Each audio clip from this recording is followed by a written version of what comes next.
Hey there, everyone! This is the ABCs of RPGs, where we teach you the basics of tabletop role playing games. Today, we have a very special Halloween special where we're playing a one shot, a one-page RPG called Frankenstein's Failed Experiments. I'm Spencer, I'm going to be the game master for today, and I'm joined by my player, Dalton. Hi, I'm Dalton, and I'm excited to figure out what I'm going to be playing today because I don't know what we're doing. Oh, that weird for that. I guess I'll go next. What's up, everyone? I'm Dan. My pronouns are he, him. And I'm also very, very, very confused by what we're doing today. Spencer has given us no background info, no context, said come unprepared. So hang on to your seats and buckle up. Buckaroos. Buckaroos. And of course, we have Justin. What's up, everybody? I'm Justin. Pronouns he, him. I'm very excited. I came as unprepared as possible today. So that's exciting. You dressed up.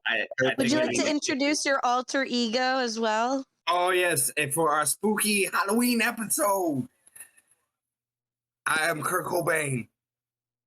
Oh. Kurt Cobain in the Jesse Froman photo shoot.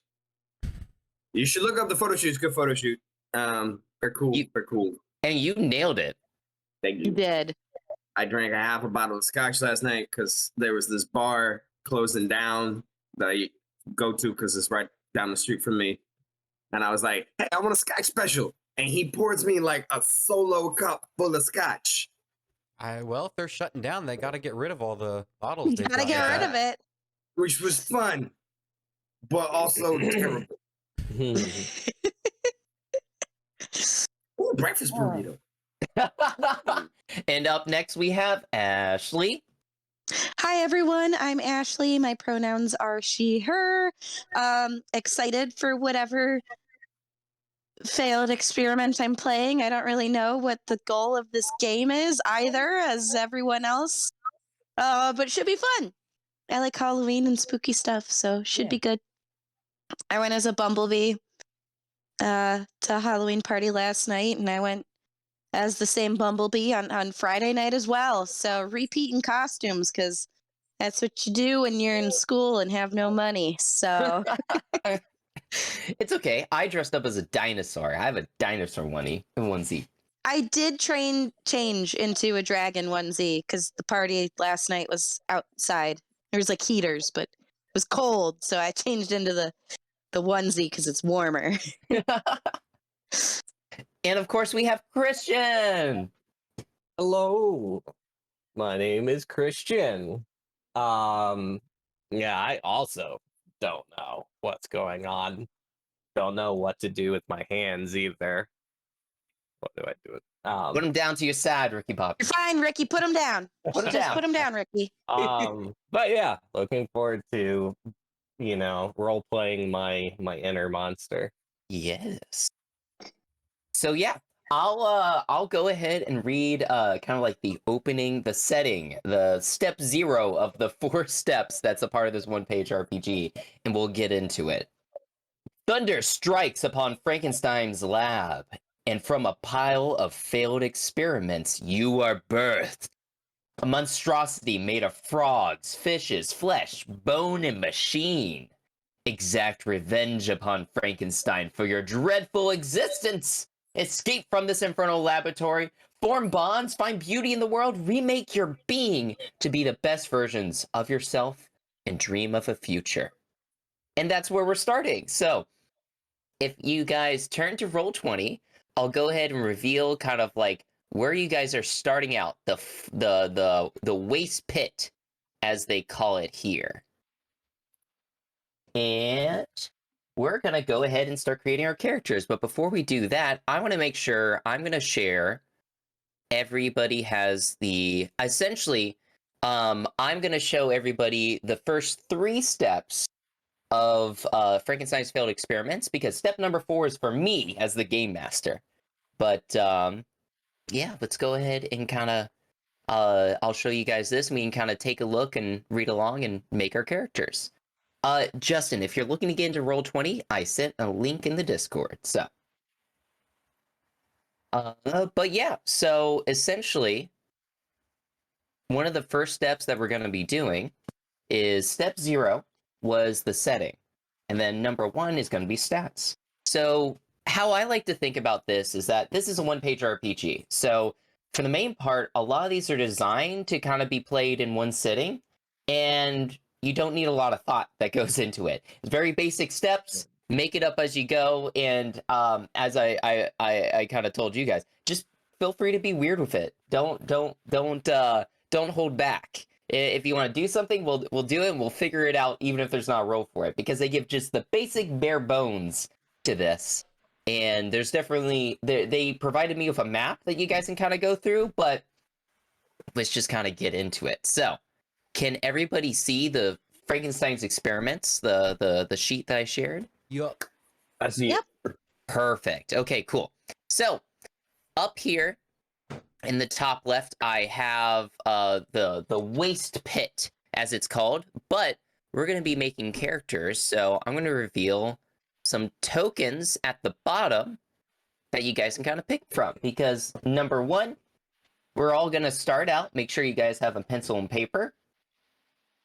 Oh, you didn't say I needed pencil and paper. I Said not to know. prepare at all. You said not to prepare. Yeah, you said come unprepared. Okay. I can't. God damn Everybody- it, I'm out. I got conscious You are and not I came. prepared. I've got post-it notes. Do those work? Sure, whatever you Yeah, can. I'm gonna load. Hold on, I'm loading up Word. Oh, wait. Well, we are on computers, aren't we? I'm using Word. He said pencil and paper. If you don't have No. it, you can't play. I'm using. Kristen already started rolling. What is Christian doing? Oh God, what's he rolling 3,000 for? right now. He's at 3,000. You came Uh, prepared, Christian. You did not follow the instructions. Christian's Take an him out. overachiever. Christian, All were right. you a Boy Scout? No, but my brothers are. Okay, all right. So you know the motto then. Always prepared. That's why Christian's prepared. He couldn't follow the instructions to not be prepared.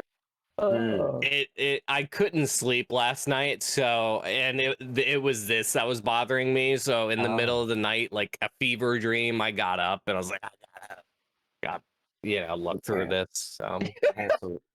And make sure you're absolutely prepared. You've already looked through step 4, all of my notes, like all the map and everything. You know what's gonna happen.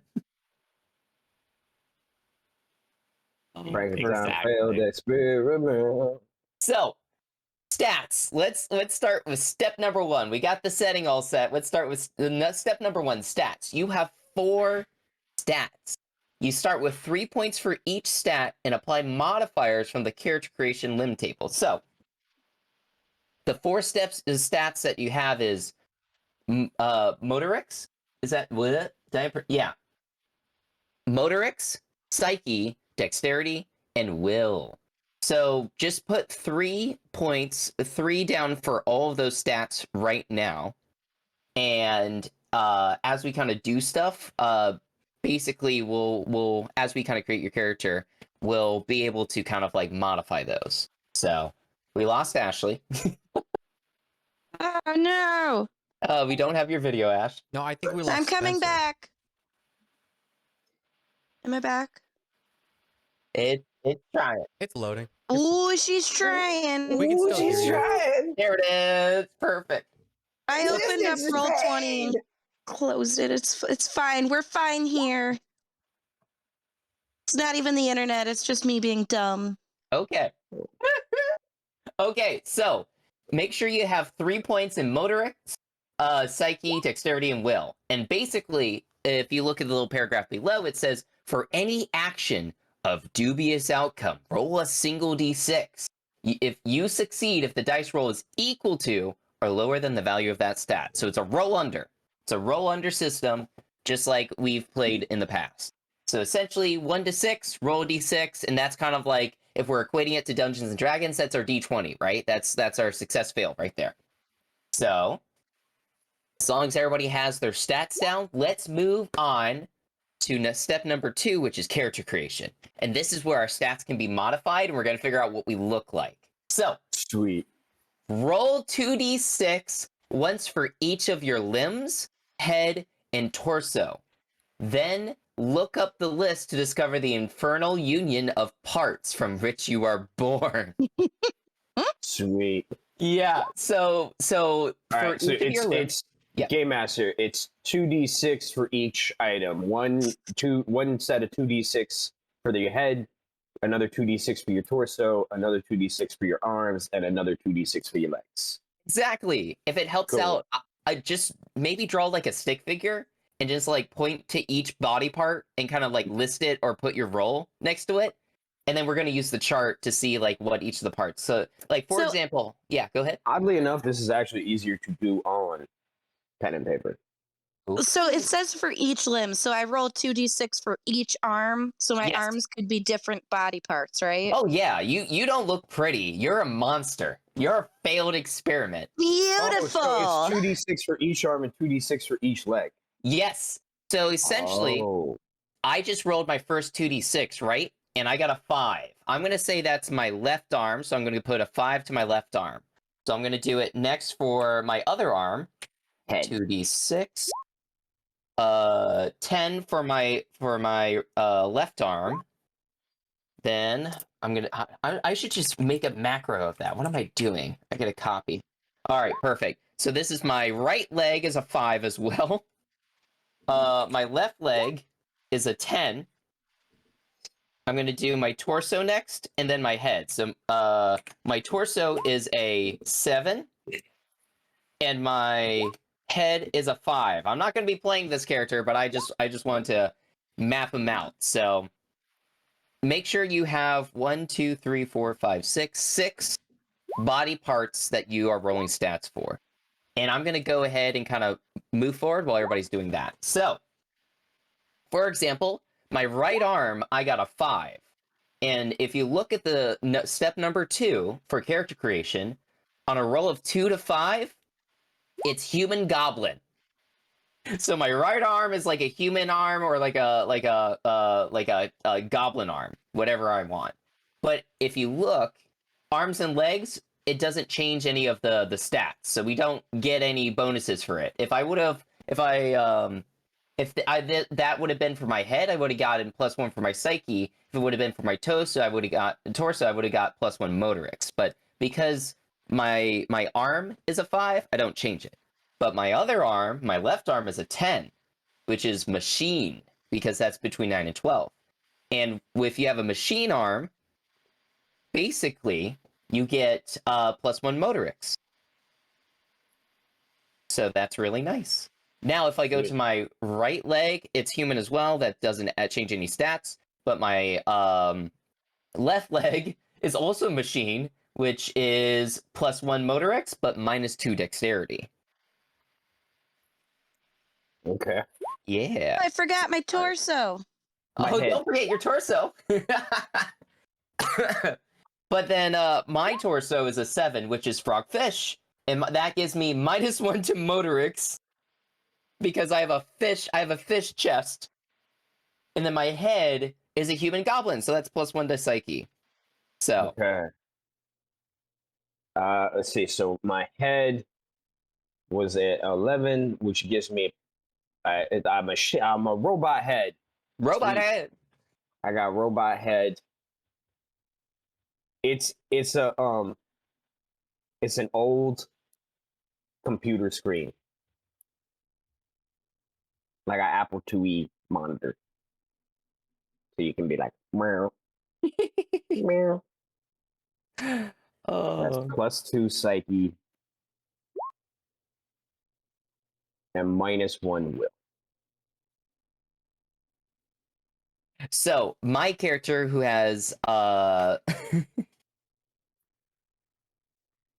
who has 2 human arms, 1 human arm, 1 human leg on the right side, 1 robot arm, or one mechanical arm, and one mechanical leg on the left side, a torso of a fish, and the head of a human or goblin.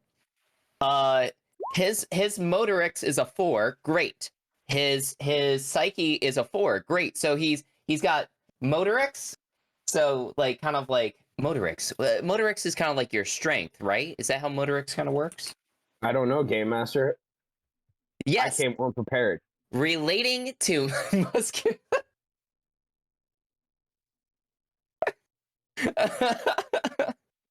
Relating to muscular movement, so kind of strength and everything. So so basically my guy's really smart. He has good psyche, he has good Motorix. His dexterity is a 1, unfortunately, because half of his body is robot and kind of weighed him down a bit as well. Not nimble. No. Yeah, he had These discarded machine parts. right. A broken fax machine. Yep. And then his will was unaffected, so that stays a 3. So that's great. Okay. Oh, My but torso is a human. Old computer screen head, human torso. but as everybody's filling out their people, feel free to kind of like when you're all done, feel free to just kind of catch us up with what kind of monstrosity you have made, and then we can pick some tokens. Ooh. I have one frog arm. Run frog arm.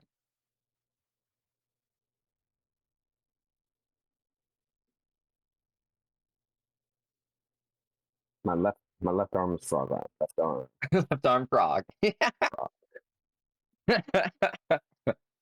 Right arm.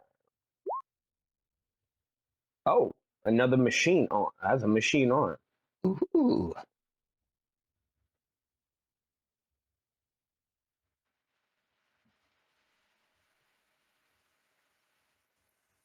Left leg. And like I said before, we have some tokens at the bottom. So we so if there's I kind of divide them into kind of categories, but they're all just very similar to each other. So It's an octopus tentacle. that's your fish. That's your fish. That's my fish. That my left leg is a fish leg, and I'm going with octopus tentacle. 4 octopus tentacles. It's the left half of the octopus.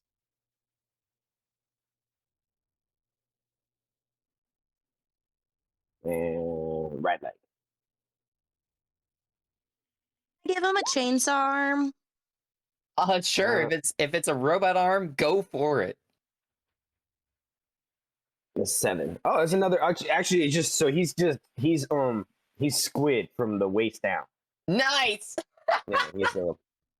Actually, that makes a lot of sense because for arms, if you have a machine arm, you get +1 Motorix. So that just makes sense. Like you just like if something happens, you just chainsaw things. You're just like, oh, is there a door there? I'm gonna roll Motorix and just chainsaw it down. Well, you see, Yes. I have a Motorix score of 0. Me too. Nice. That's incredible. It's a malfunctioning one. It doesn't really work very well. Oh Yeah. man. So, There's no rules if you get like a 0 anything. I think that just means you automatically fail all checks of that type. Okay. This is gonna be great. Can I guys show you my picture I drew? Oh, you drew a picture? I did. All right, hold on. Tell me when I'm you're ready. ready. I'm ready. It's Froggy the chainsaw fish. Oh my god, he Nice. is beautiful. He's beautiful.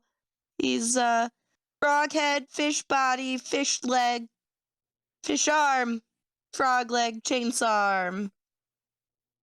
He looks pretty happy to be around though. He doesn't look very dexterous, but he's got a dexterity of 8. Everything else is kind of sucky, but you know, look at that 0 Motorix. I too That's had 0 beautiful. Motorix. Why is everybody I have human zero legs. motorics? This doesn't feel balanced, Spencer.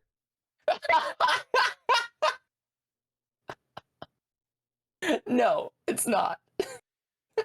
Also, so I'm trying to see if I could AI generate some art for me. Oh yes, Oh my god, perfect. yes, that's a great idea. It's not working too well because Fishborg 3000 is literally just a fish with one large robot arm. Everything else is fish. It's like flip. He's got tail fins. He's got like one flipper, and he's got like robot eyes, and like there's robot stuff in the fish head, but it's literally just like one big robot arm that he uses to like navigate. Yeah. Like it reaches out and like pulls him forward as he like Yeah, slides along the because ground. he's on land. He can't swim. He can't swim. I like it.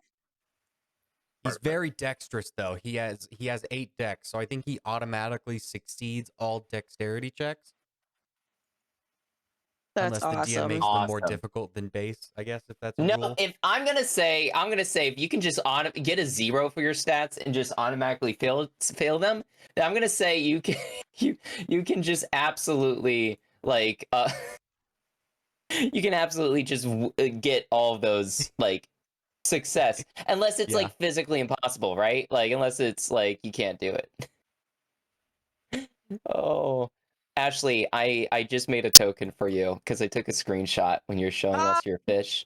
Is the token my fish or is it Your Froggy the chainsaw fish. Yeah, it's him. That's let- awesome. Let me get him in. Here you go, Ash. I put him down here with the tokens. I'll get there in a second. I have to close out of It's okay. I can move him for you if you want, but where is he? Look at him. I love it. all right, let me make sure you have access to him. He's beautiful. Well, you drew him, so of course he's beautiful. Aw, that's sweet.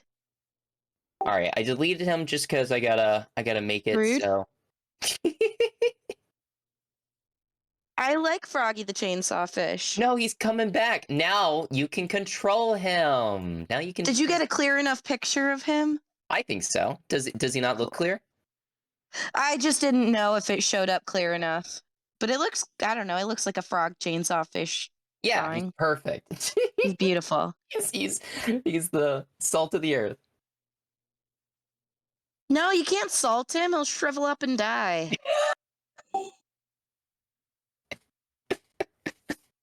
Oh man. Okay. I'm so excited already. This Yeah. is going to be fun. How's everybody else's monstrosities coming? So, yeah, mine's got a machine head. It's got the torso of I don't know, a fish torso. So I'm trying to think of like what kind of torso. He's got human legs, but his like he's got like fish arms and torso. So I'm thinking like maybe he's got like an octopus torso and like he's got like octopus tentacles or something. Yeah. And then I don't know, his head's just like a fucking I don't know, robot or some shit. Nice. Wait, what kind of robot head? Is it like a square robot head? Is it like Is it just a calculator? Does it look It's like a just a Dalek? calculator. Is it? Yeah, is it's it- like square. I picture It's a it kind of- toaster. picture it like kind of like a bastion, like a square with like. Actually, no, I like toaster. We're going with toaster. No, it's a I thought you were- microwave. He's got a microwave Microwave. for a I'm head. surprised you didn't do slot machine. That's fair. No, he's got a microwave for a head though. Hell yeah. His main attack is just is like cooking people with microwaves. He can open the door as his like attack. Yeah. Ding ding. Dinner's ready, motherfuckers. I'm gonna popcorn setting your Go grab head. your TV dinner, you lazy piece of shit.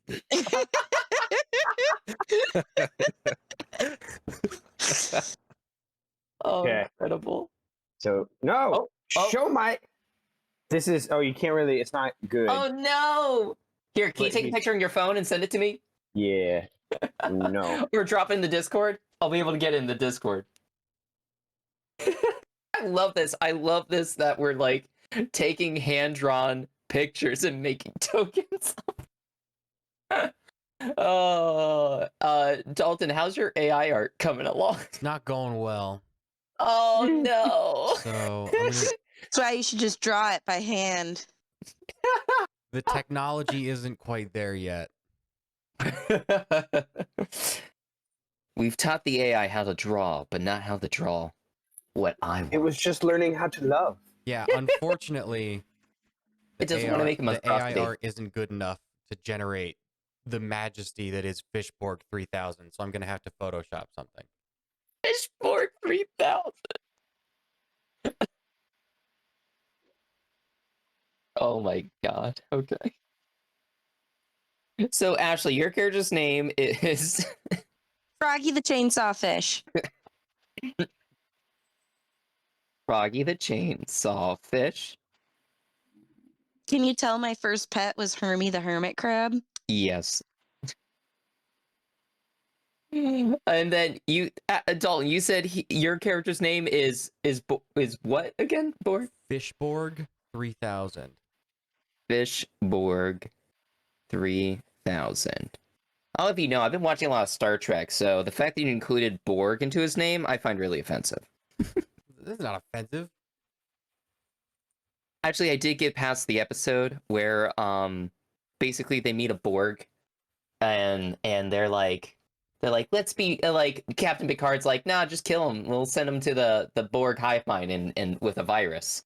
And then Geordi starts making friends with him, and they find out, oh, when he's like not a hive mind, he's like an individual and he's okay. And then yeah. So it was interesting. I liked it. Yeah, It's a good well, episode. the Borg should do less murder and assimilation if they want to be treated Resistance is futile. well. You will be assimilated. How's everybody else's characters coming along? Christian, how you doing?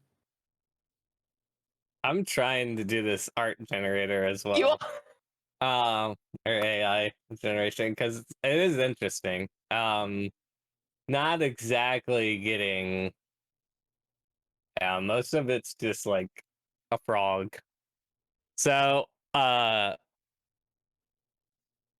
I mostly, my character is mostly frog, but with a machine for a torso. Ooh. Nice.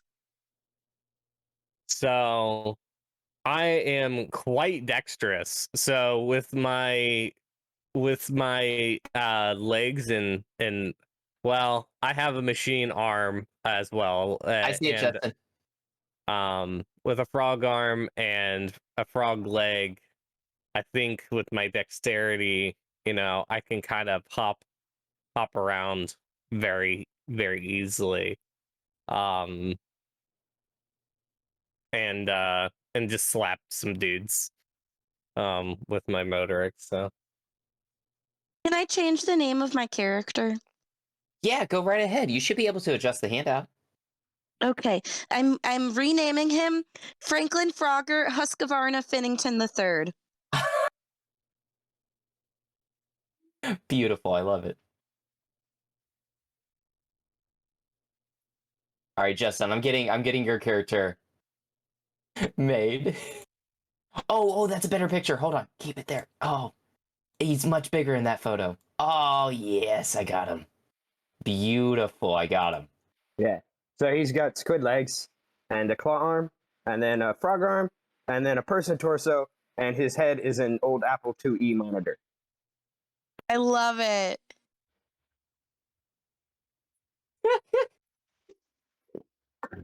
Yeah. It's like an industrial claw. That's incredible. Oh man, this one's awesome. But this is wrong, but it's awesome. Justin, does he have a name? Or they have a name? Steve. Perfect. Beautiful. All right, I got your token made. And he's from New Zealand. Oh, It's an apple Dewey from New Zealand. His name is Steve. Oh wait, no. I'm not doing octopus. I'm doing dolphin flippers. It just hit me. I've got a dorsal fin yes. with a Spencer, microwave head. That's not a fish. Spencer, I sent you a picture of That's a Fishborg. mammal. Perfect. To my email? No, it's in the Discord. I know. Thank God. Okay. John, that's terrifying. Technically. All right, Steve from New Zealand is here. I got him. This is what one of the AIs generated for me. It's awesome. It's wrong, but it's awesome. Oh my goodness. Okay. What? What's wrong with Fishborg? Yeah, he's fine. Did you just type in Fishborg 3000? No, I photoshopped that. I grabbed a picture of a flounder and a picture of a robot arm and put it on the flounder. Oh. Okay, I'm making it right now. Oh. I'm still chuckling over him. Oh, he's just so beautiful. Oh my gosh, this is. But yeah, God. Fishborg 3000. He has zero motoric, so he's not very good at Right.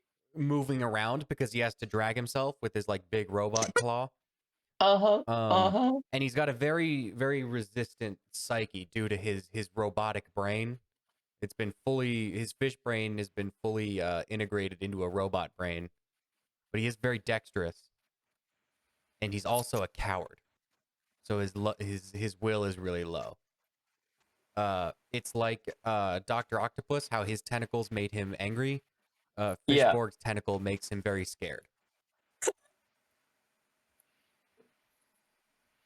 Why do I feel like we're making NFTs right now? Oh, yeah. I mean, it's Bionicle. not incorrect. Bionicle. Yeah, I can't get anything to work, so can we just take like a picture of a microwave?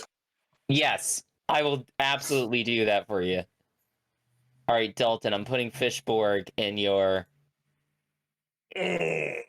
Actually, you know what? I'm not going to accept that. I'm logging into my Canva and I'm making my own.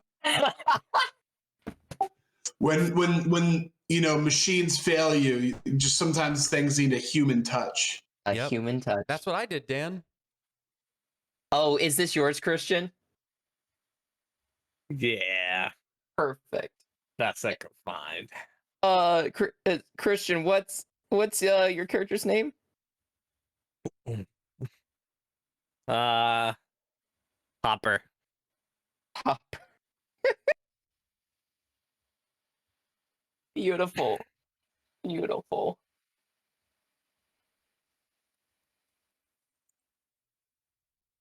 Oh, guys, I'm loving this creative spirit that you guys are putting forth right now.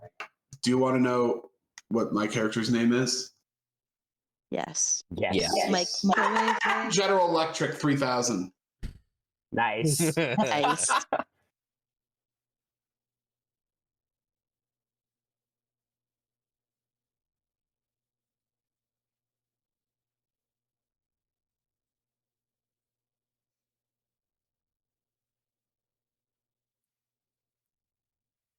Sorry, I'm just getting everything together. Okay. I have.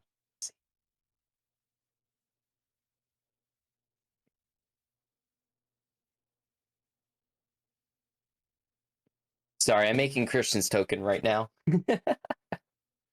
So we just kind of like we got zapped into existence. We don't have memories from before this.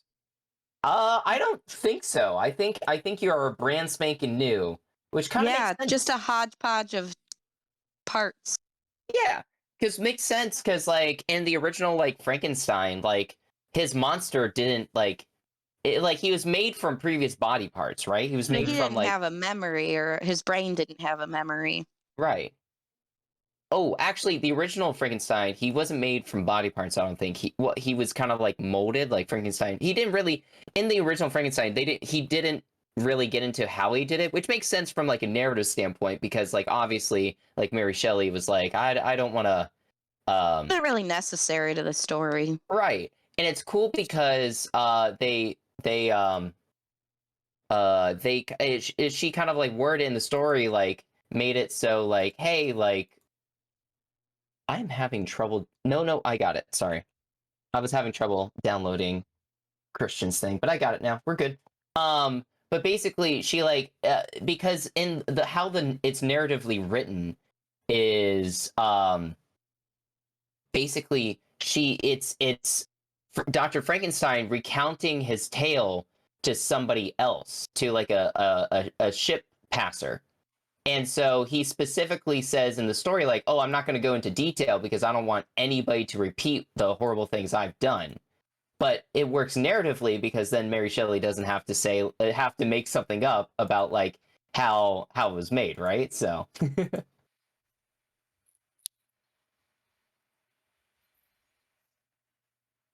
anyways, I thought that was interesting. That is interesting. Right, Christian, I'm finishing up your token. And then what's the last token we need? We need from Dan. Oh, Dan's working on his. Sorry.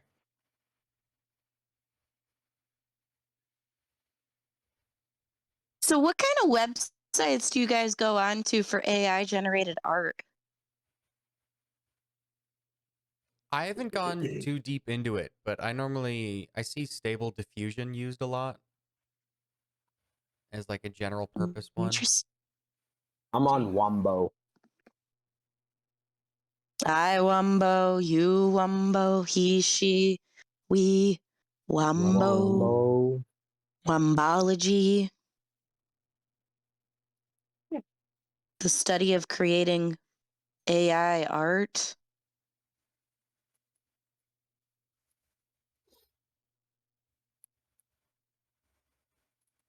I just keep telling Almost done. Almost done. Sorry, I'm just attaching the last foot. No, it's okay. I'm still uploading Christian's token and everything. So, all right, Is Hopper's here. Wombo free? Start creating.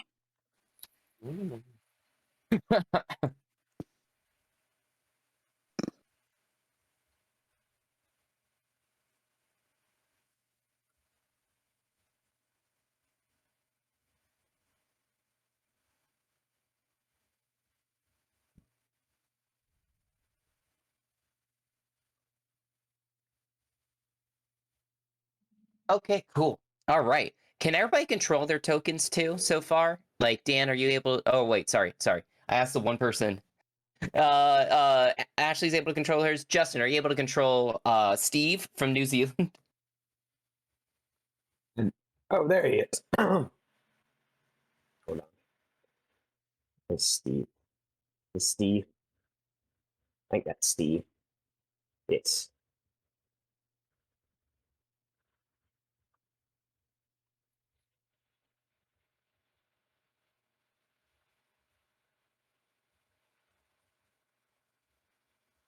Awesome. Dalton, are you able to control yours as well? Yep. All right, perfect. Okay, good. Everybody's controlling. Everybody's able to do it. He is born. General Electric Master Series.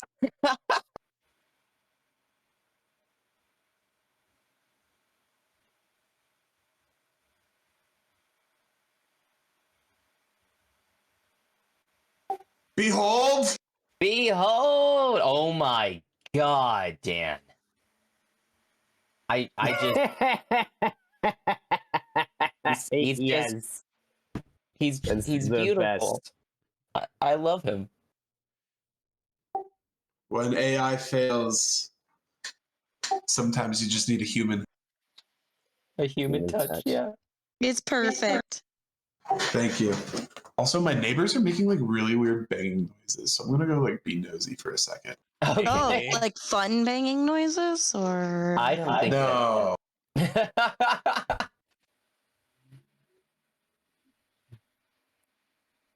Oh my god. I didn't realize he actually named the file.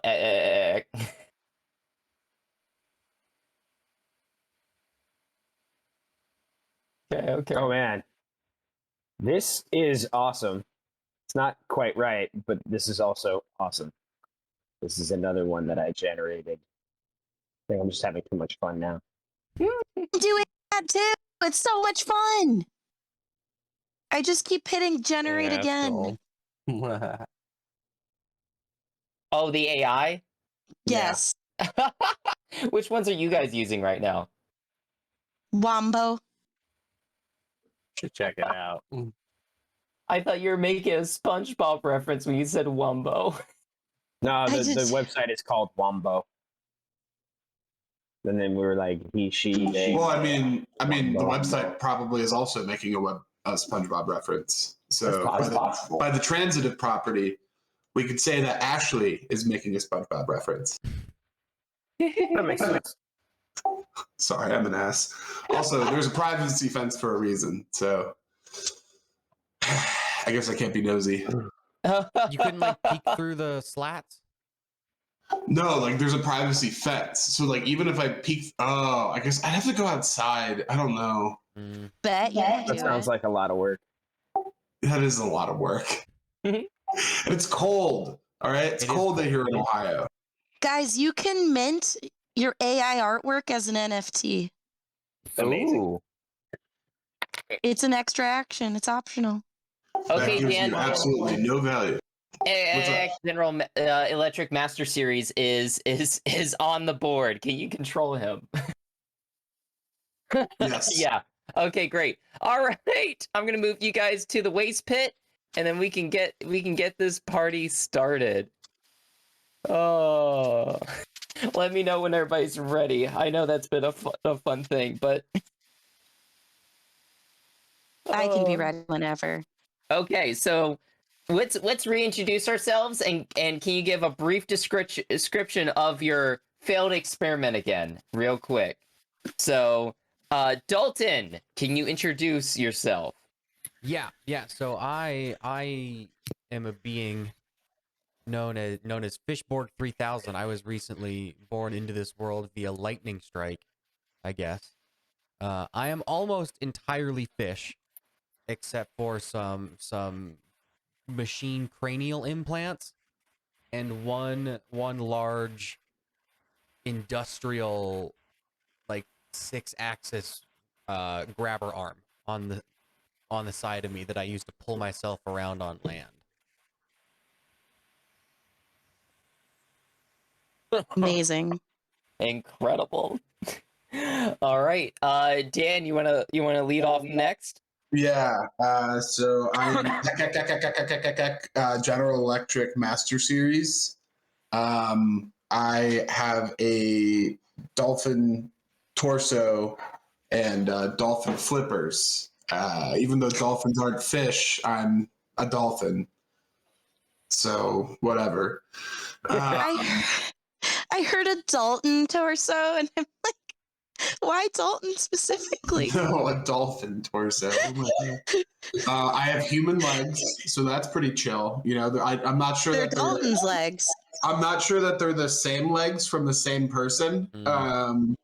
And one of the feet appears to be a little messed up. You know, definitely different than what was there, before. But I have a microwave for a head.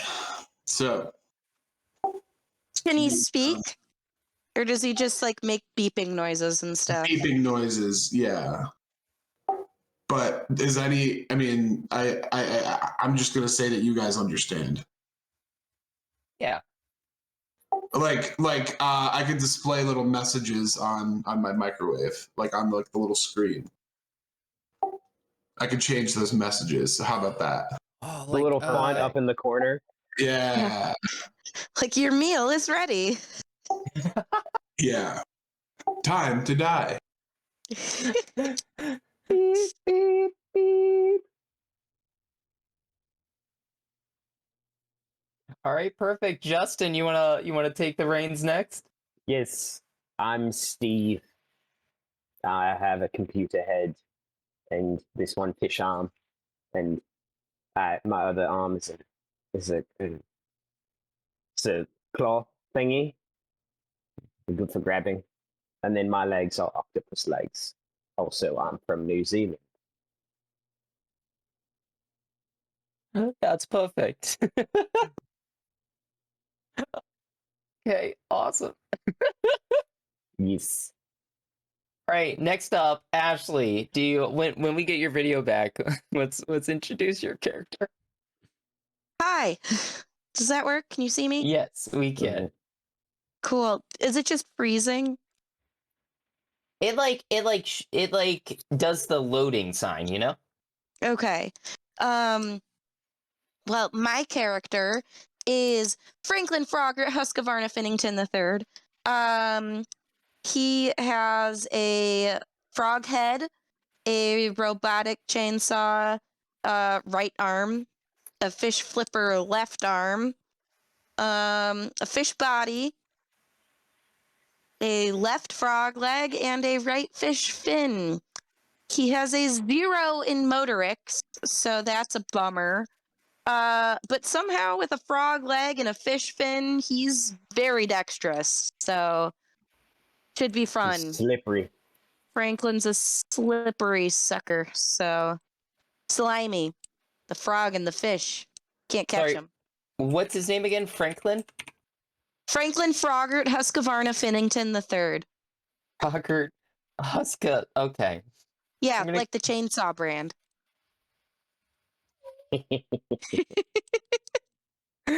Beautiful. All right, and Christian, do you want to introduce your character?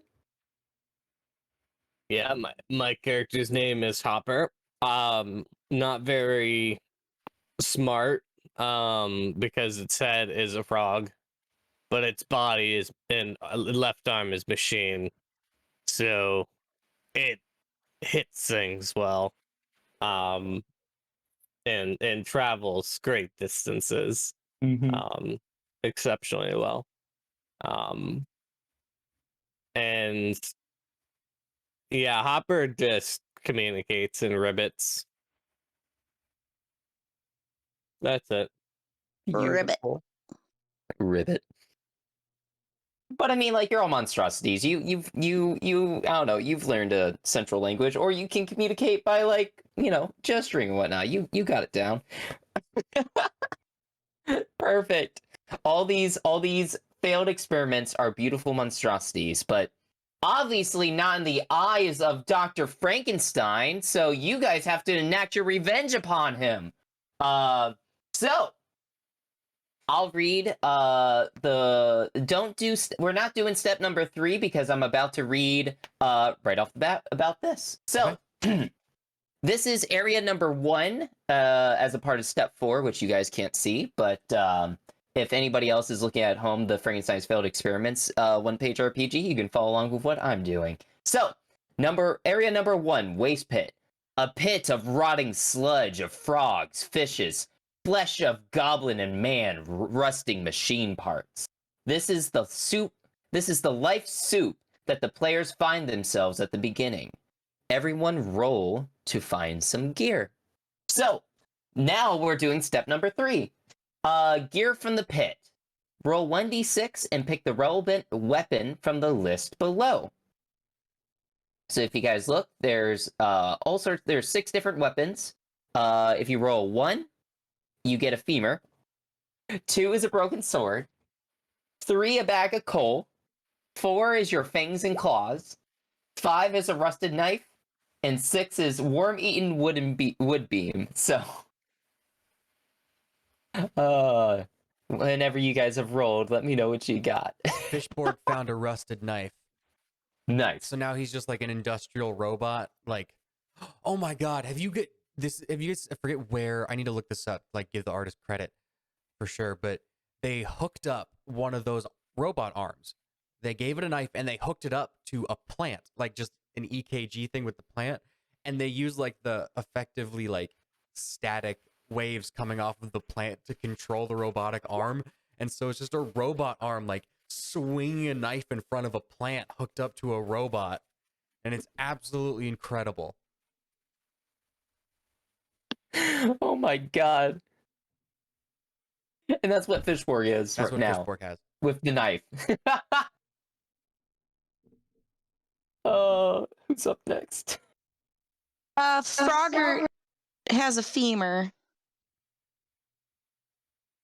A femur, perfect. So I'm not really sure how he holds it. I think he kind of like wraps his little fin around it and just kind of goes with it.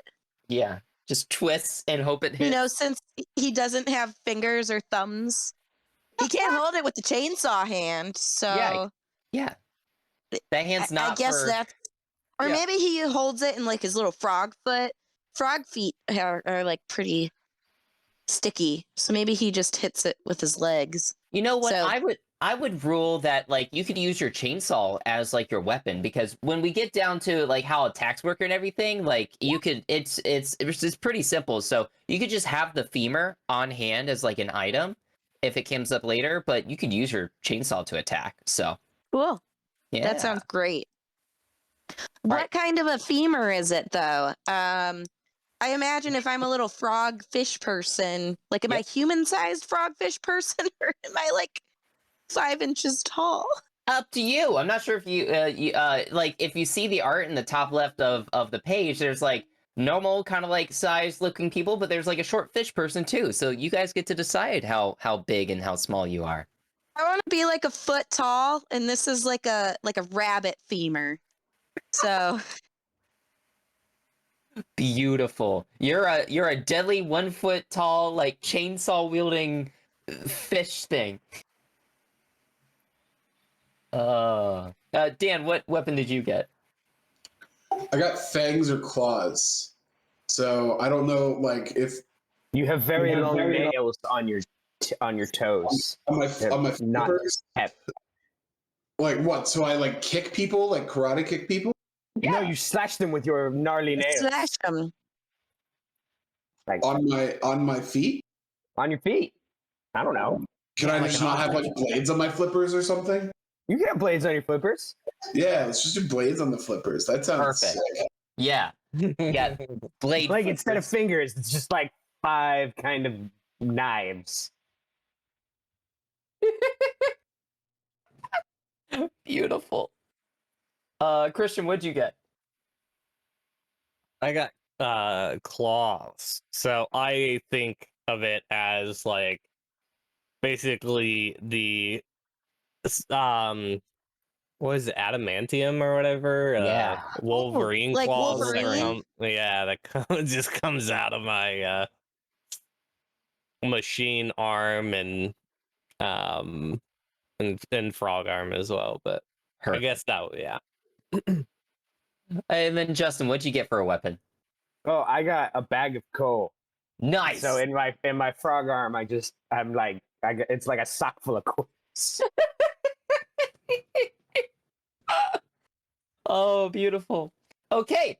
Oh, and I have 18 hit points. That's cool. Oh, yeah, I'm sorry. I skipped over the end of the step of the character creation. Basically, for your HP, for your health, if you look below the table for the like human goblin frogfish machine, you add 10 to your highest stat, and that's your HP. So my highest stat would be like both like the motorix and the psyche, which is both 4, so I'd have 14 health. So Lame. I've got 18 health. Justin, you have an 8 to one of your stats? That's incredible. Yeah, my dexterity, because my I get a boost to my dexterity from one of my frog arm. Yeah. Because it's slippery or whatever. And then because my lower half it's octopus tentacles. Oh, that's incredible. I get +2 and for each. So there's 4 there. I get 1 from dexterity, and then I have base 3. And then I rolled for armor while we were doing this as well. Yeah. I have a hemp bag, which I guess just goes over my like torso part. Yep. And a single boot which just goes on one of the tentacles. You get plus 0.5 dexterity from that single boot. Yes. So now I have 8.5 dexterity. Yeah. So basically, yeah. Everybody roll 2d6 twice and pick 2 from the armor list. So, what were you gonna say, Justin? It's just I have the one boot on the one leg. Wait, I rolled 2d6 I don't understand how- twice. Yeah. 2d6 doesn't twice. 4 total make dice? sense. No, just two, right? 2d6. 2d6 I think twice. it's a typo. No, It might be a Oh. typo. you have 2d6. You roll those, and then you roll them again. That's 2d6 twice. Yeah, okay, Yeah, so you get to it's- pick what you want. Oh, all right. I think maybe it's 1d. Oh, do you get to pick? Okay. I was gonna I say think you it's I get- both. have boots, so now I have a 9 to my dexterity. I think it is supposed to be 1d6, and then you just roll it twice. But I like the idea of rolling 2d6 and choosing one of the 2 rolls that you have as your first item, and then rolling 2d6 again and choosing one of the 2 items. So essentially, you end up with 2 items, but you get more of a choice. I kind of like that. I So don't know let's if do I it like that way. house rule, Spencer. It's one page. I get to decide. That's I don't know. That seems OP to me. It seems overpowered. There's not even stats. No, Or, like- if you roll a 6, that's plus 0.5 dexterity. Okay, a 6. So Yeah, you roll 4 dice. You're min maxing. You're just trying to maximize the amount of times you can roll a 6. nothing Yeah. else give points. No, there's no points. It's just description. That's why you want to roll more dice, so you're more likely to get the 6. Get Oh my 2 gosh. boots. Fine, if I you have want 2 to play. boots, all right? I have 8 legs and 2 boots. Yeah. If I'm trying to go for a boot-based build, I'm gonna need the boots. The boots Base build. with the fur. My The boots whole do club is have looking fur. at her. But not the kind of fur that they think. Try to go Rotting. All right, so Justin gave us his description of he's in a hemp bag and a single boot. What is everybody else looking like? What does everybody else have for armor? Fishbook Goblins. 3000 managed to find 2 rusted metal panels that he like wears. They just like sit on top of the fish. Protection. Yeah. Oh man. Oh, it's beautiful. Yeah. Oh. Is there any actual in-game benefit to the armor? No, Yes. except for the boot. Except for the boot, which It's gives more. That's why Dalton wanted the boot-based build. Yeah. fair. I mean, if Funny. I took Boot-based build. creature parts that lowered my dexterity to up my motorics, then I'm gonna want to make up for that. Like a leather belt attaches them or like wraps around the fish and holds it in place.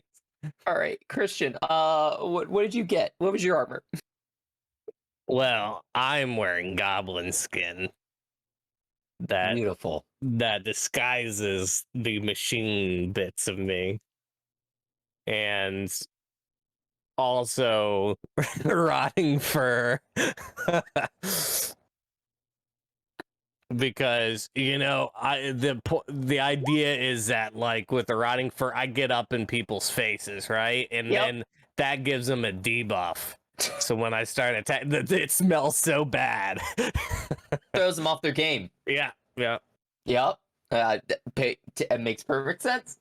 Yeah. Dan, what'd you get? I got rotting fur Yep. and discarded rags. Perfect. You're going for the scent tactic, just like Hopper. Yeah. And last but not least, we have Ash. Ash. Yeah, so I have some discarded rags over my fish body, and I have a single boot. And I can't decide if I want it on my frog leg or my fish flipper. I don't know. What seems better? I feel like I might put it on my fish flipper since it gives you plus 5.5 to dexterity. So Yeah. I'm Just going that to put it little on the fish flipper. All right, so and with that, there's a little bit of combat mechanics at the bottom of step number 3. So basically, it says roll 2d3, half d6 rounded up, take the higher roll as your attack, and the lower roll as the enemy attack. Subtract the roll from HP. So really simple, just like combat. Like basically just saying like you always take the higher roll, they always take the lower roll. So that's kind of how it works. Very simple, not too in depth, and that's if any combat, just remember 2d3s, you get the higher, they get the lower. That's it. And that's how combat works. That's it? Yeah, that's it. It's a one-page RPG. It's not complex. We got the mechanics are we built our characters, right? The mechanics are roll a d6 for any action of dubious outcome. You succeed if the dice roll is equal to or lower than the value of that stat. Roll under, right? Roll under. And then also combat is roll 2d3. You take the higher roll as your attack, and the lower roll is the enemy attack. And you subtract that from your health, and that's what you do. And that is the mechanics of Frankenstein's failed experiments. So, before we get too into it, is everybody cool with taking like a short little break and then hopping into it? Yes. All right, Sounds good. perfect, cool.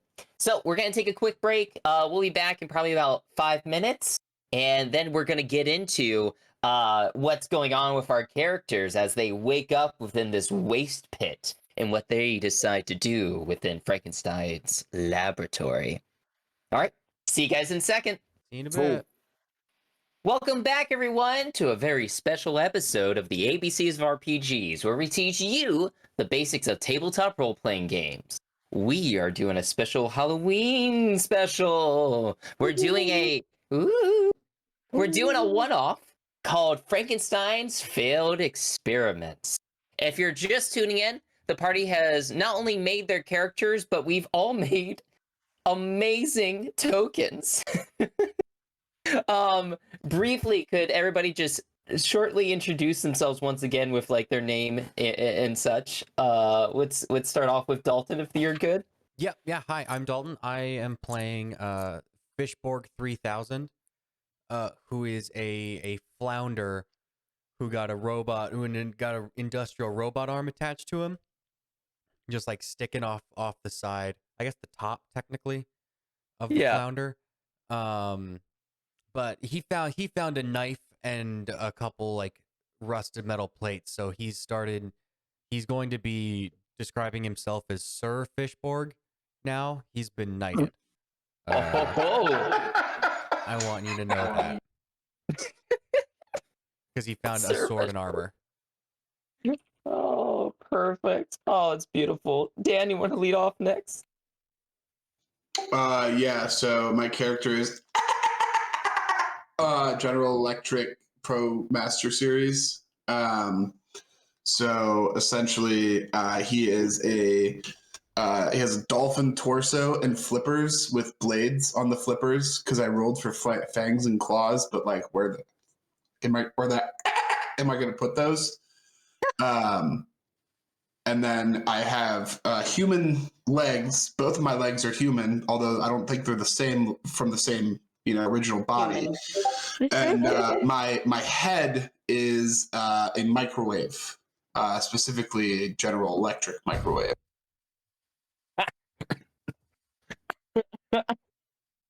Beautiful. Oh, beautiful. Justin?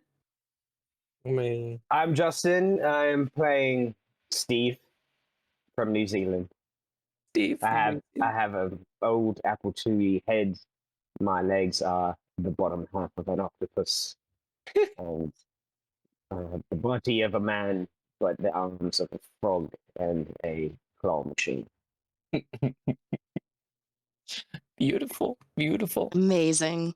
Ashley? I am Ashley, pronouns she, her, playing Franklin Frogger Husqvarna Finnington III.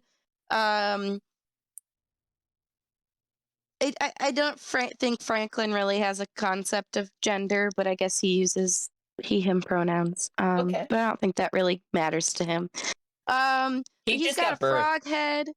Yeah, he just got birthed. He doesn't have time to worry about genitalia. I don't think he even knows what gender roles are. I don't know, man. But He's anyway.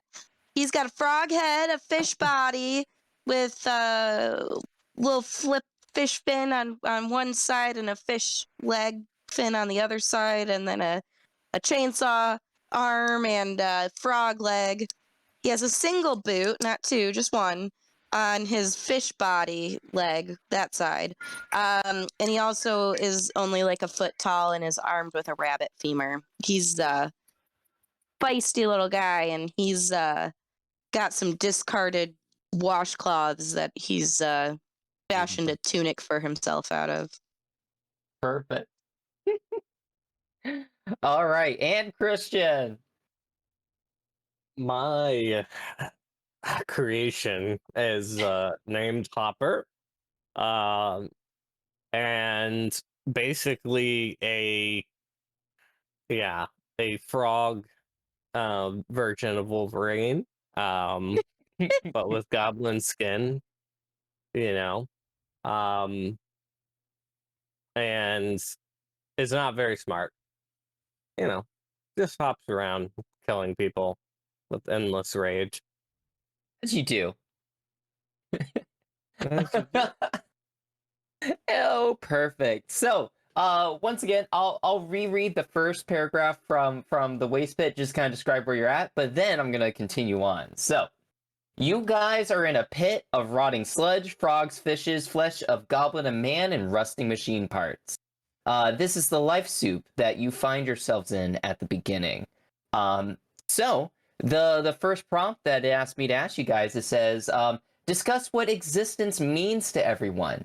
If the thoughts of your various parts are stitched into something new, or if the faint past memories of your overpower your current being. Sorry, okay. If the thoughts of your various body parts are stitched into something new, or the faint past memories overpower your current being. So I guess in this playthrough, in this one shot, you could have a past life if you wanted. So what does existence mean to everyone? Do you think, therefore, you want to kill Dr. Frankenstein, your creator, for making you this monstrosity, or what do you want to do? I want to microwave everything. I want to push the boundaries of what is possible for microwaving. What's the most exciting thing you've ever microwaved so far? I don't know. I just got bored. I haven't microwaved anything yet. You know, let's start microwaving stuff. I found a turnip. It was in this. Oh, I have coal. We can microwave the coal. Gives you a lump of coal. You're welcome. Well, Franklin is a deep philosopher. He don't know where the philosophizing came from. I think it was from listening to Frankenstein philosophize. And Franklin, after all of his philosophizing, believes that existence is pain. Existence is pain. His little froggy head hurts on his little fishy body, and the metal stitches are rending his poor little fishy scales off of his fishy body. And the fishy frog leg doesn't really fit with the fishy leg. And I think I've killed Justin down there in the corner. But existence is pain, and he would like to make Frankenstein understand that he really ought to think before he creates. Mm. Ribbit. Insightful knowledge from both Franklin and Hopper. I think Fishborg has finished calculating his answer. Nope. And Fishborg believes he has been given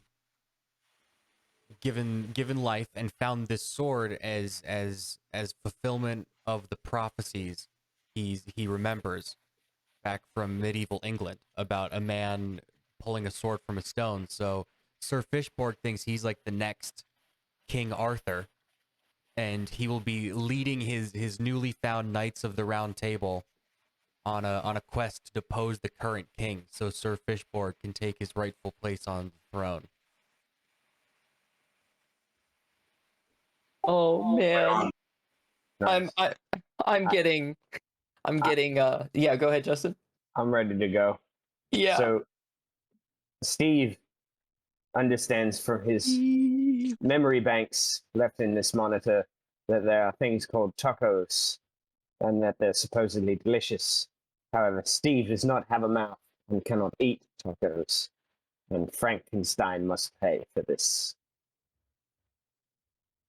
I can microwave tacos for you if you'd like. No, but I can't. No, and that's great, but I can't eat them because I don't have a mouth. But I'll microwave them for you. They'll be warm. Well, it's like half the problem solved. I'll get you those tacos. I swear it. We'll make you a mouth. Here. Yes, he must make me a mouth or suffer consequences. Consequences. There will be consequences. They are to be determined. Existence is pain when one cannot eat tacos. Oh man. So we have a mix of wanting to eat tacos, wanting revenge for existence being pain, and ribbits. So Yes. No, my purpose is revolution.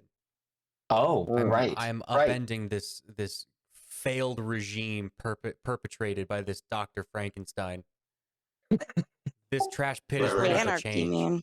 And reunite with your Knights of the Round Table, right? No, these are my Knights of the Round Table.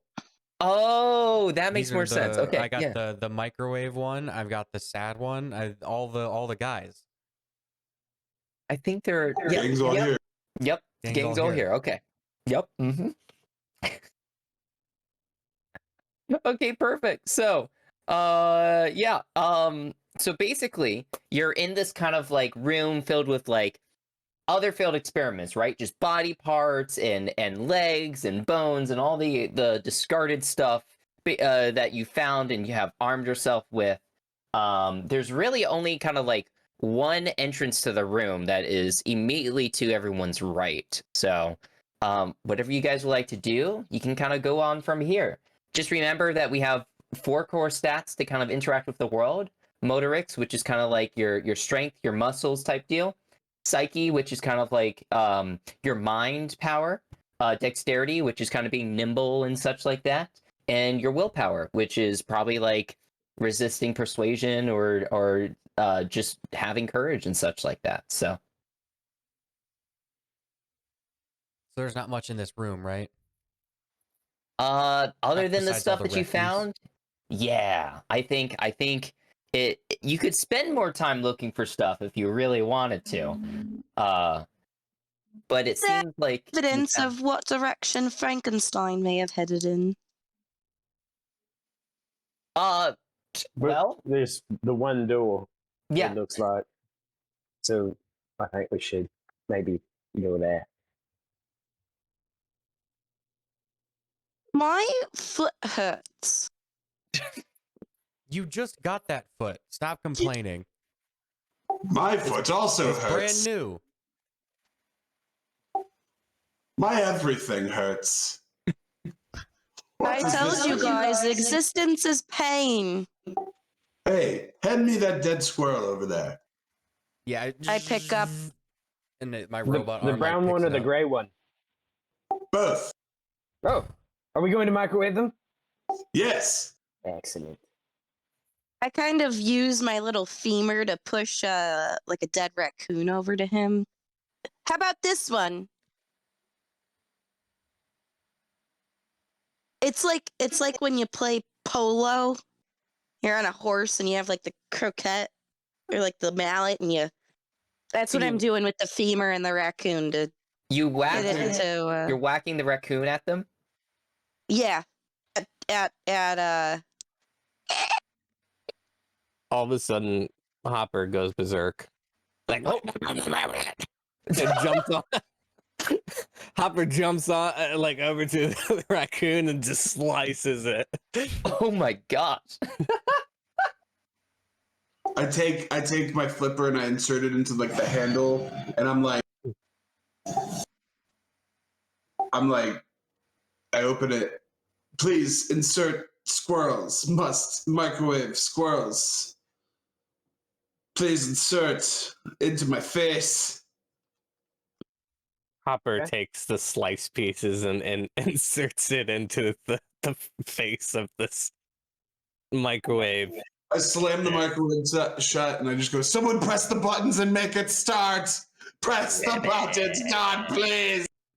You control that yourself. No, I can't press my own buttons. Can't you just use your brain and your Why would I microwave? be created with buttons and the ability not to press them? I told you it all comes down to the root. Existence is pain. It's only going to be like that while Dr. Frankenstein's in charge. I'm going to make this a utopia. Then existence will be happiness. I just scratched my head and shaved off part of my microwave. From the fan? I don't know. Something shaved off though, and it doesn't feel good. I like the way this fish knight thinks. Mm-hmm. Yep. Let's get out of this Let's go trash after pit. him. Yes. Let's go beyond the trash pit. Punish Dr. There's Frankenstein. worlds to explore and conquer out there. What are these tacos you speak No of? one has pushed my buttons yet. My They're insides great. are screaming. I desire to hear the screams inside.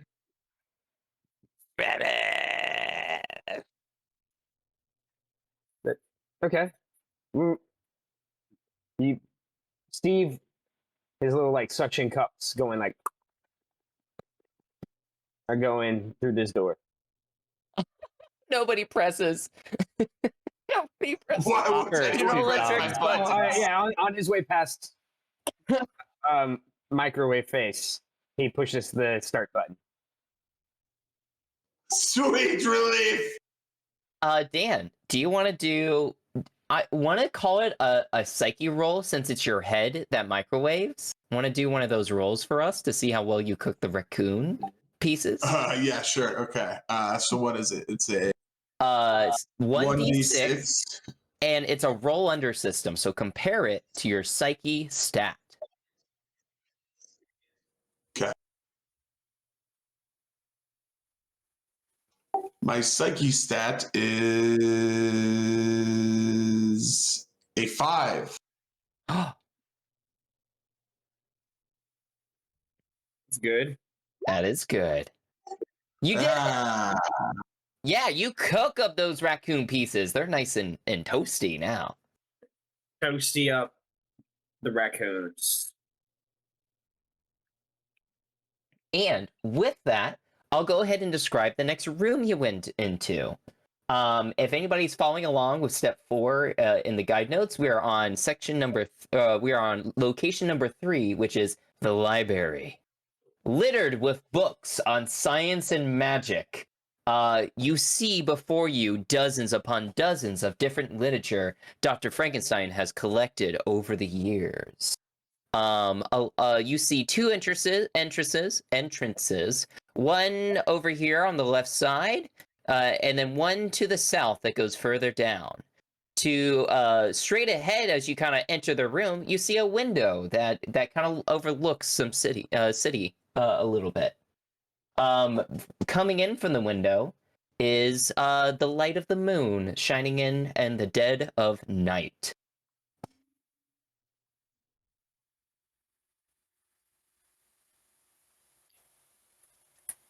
I Okay. would like to start sorting through some of the literature for any philosophy books. I want to or microwave a papers. book. Somebody please help me microwave this book. I take out the raccoon. All right. Franklin, go ahead and give me a psyche roll as you kind of digest some of the philosophy books. And is anyone helping General Electric Motor Master Series microwave a book? Oh, And I what will. book I'll are help they? this time. Yeah. What book are you guys microwaving? The old book. The Bible. I think I want to try soft cover book first. Oh, I fail. Critical fail, Ash. I just grab any The- random book. I'm not looking for any particular book. Yeah. I think since it's a critical fail, Dalton should pick up the one psychology, like philosophy book, and put it in the microwave. Yep. Yeah, that's what happened. I literally went up. I was like deciding on books, and I just grabbed the one out of Ashley. What's your character's name again? Franklin. Franklin just grabs the book out of Franklin's hands as Franklin's reading it, and toss it into Mr. General Electric. Oi, I wanted that one. And then GE, I'm trying to find the book button on the microwave, and I don't see a book button.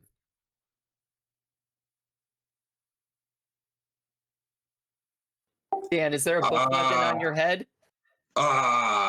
Just press the reheat setting. I don't see that either. I think maybe the button's missing. Why do I have knowledge of a preheat setting if there is no reheat setting? And then I hit go. Okay. Is there a chicken option? I picked potato. That works too. Click start. Click Yeah, start. I Start click it. start.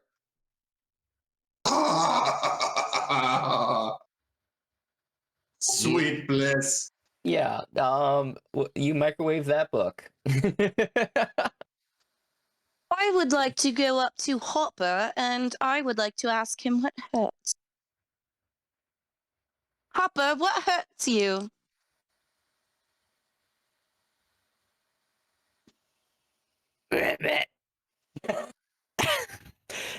Hopper is currently sitting on the windowsill, looking out to outside towards the moonlight, Yeah, and just perfect. licking the raccoon blood off of its claws. And you give me, I want to do kind of like a perception check for you. So I think that'd be psyche. So can you give me a psyche roll?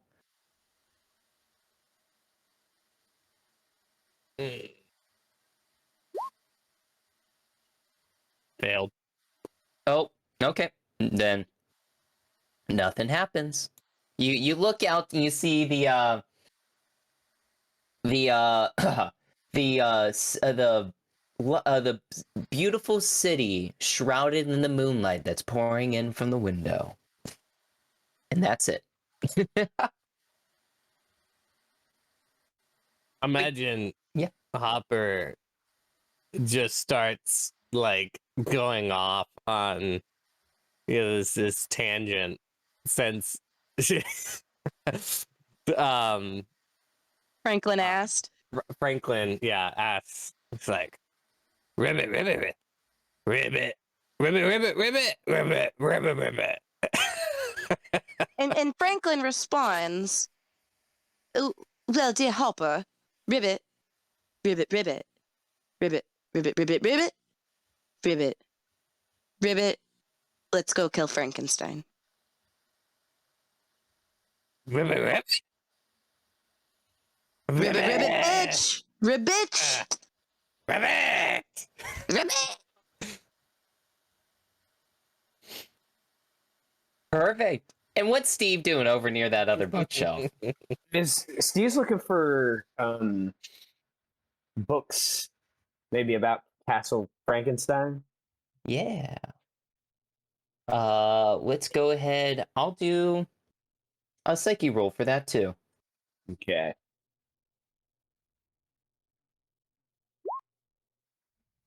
And my psyche, I think I failed.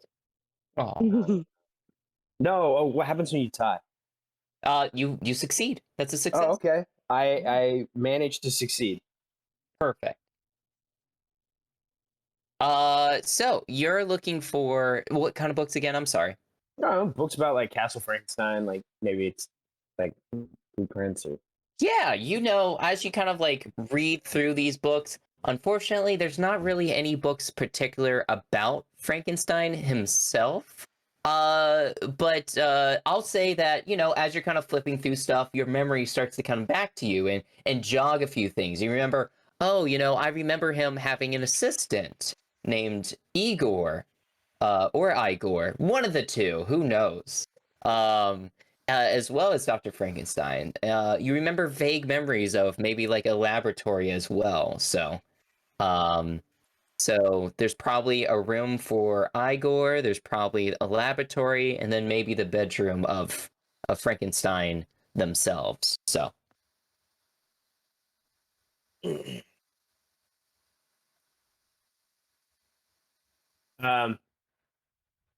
Yeah. All right. Cool. Then I will go over here. How do I make people's How do I make people's icons smaller? icon smaller. Oh, like Yeah. make yours smaller? Yeah. The, Oh. the Settings. icons at the bottom of the screen. It doesn't matter. If you go to settings, and then I think it's in Audio, video, yeah, audio and video. There's a player Video video display. avatar size. You can switch Yep. that Yes. to names only. Mm-hmm. Sweet. All right. Got it. Perfect. What else is everybody doing in the library? Is there anything else, or are you going to continue on?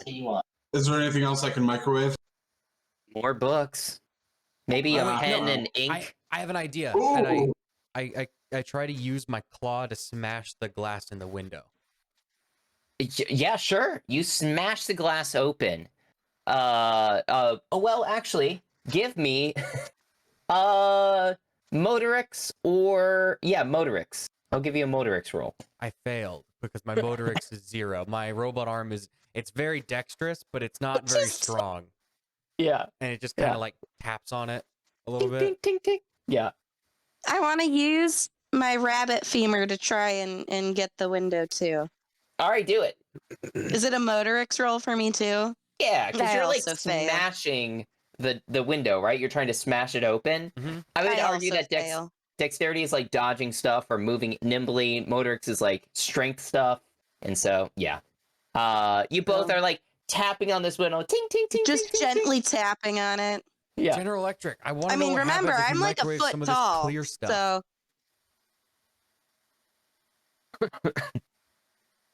Could you say that again, Dalton? Yeah, General Electric. I want to know what happens if you microwave some of this clear stuff, referring to the glass in the window, but I can't break off a piece of it. Yeah. Let's find out what happens with that, and I flip it open. Pop it in. I can't break it. You have to break it. You have to break the glass. Oh, well, that's gonna be a problem. Are try you not opening very... your door into the window. Just go. Well, okay. Well, see, here. Okay, I'll try it. A Motorix as well?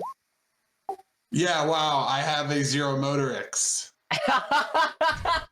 Yeah. Wow, it didn't work. Great.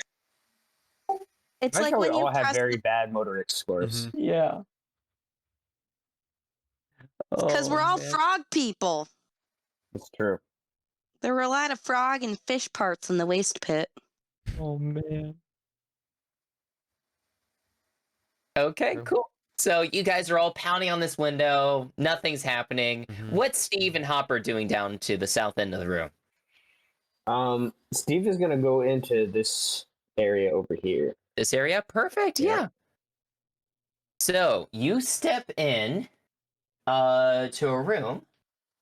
See here.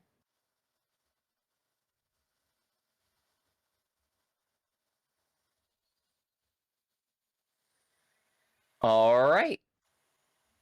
Boom! Inside, you enter into what seems to be a small hovel of a bedroom. A like shelves with littered with random assortment of items are to your left, and a shabby bed with messy sheets stitched together with various fabrics is put together on the bed and disheveled. Leaning over the bed, kind of like well, no, actually he'd be asleep. Asleep in the bed underneath the covers appears to be a hunched over figure, like curled up and lightly snoring. Yeah. Oh.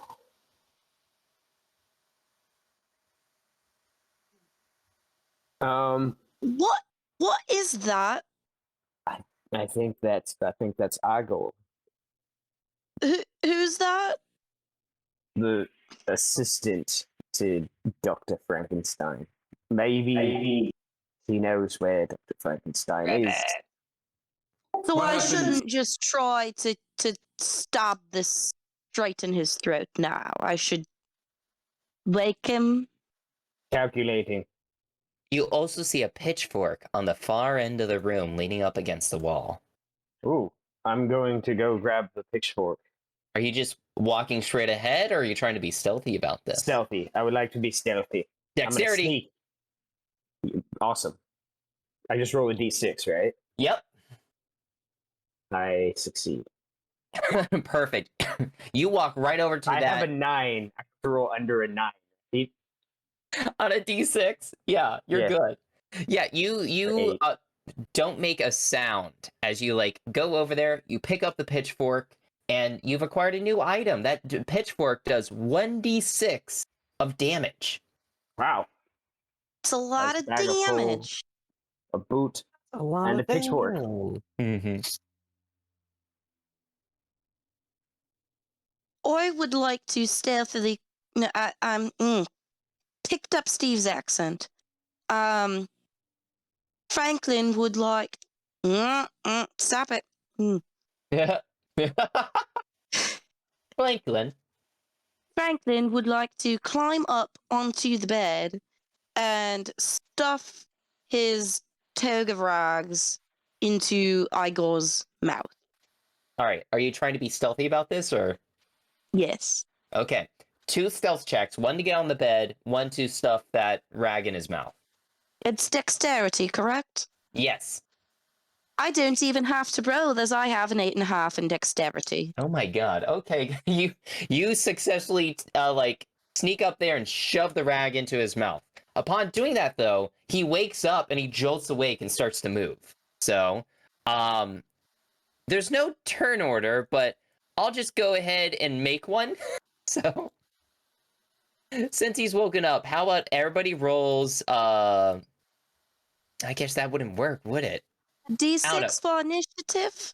Well, that wouldn't work because there would be no modifiers. It'd just be rolling there'd be no pluses or minuses. So let's just kind of do this in turn by turn. We'll say that Steve went to go pick up the pitchfork, so he went first. And then Franklin went, and then we'll say who wants to go next between Hopper, GE, I'm just calling him GE, Dan, and Fishborg. I guess I can go. Okay, cool.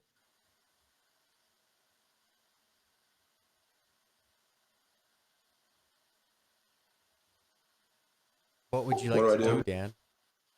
Dan? Microwave stuff.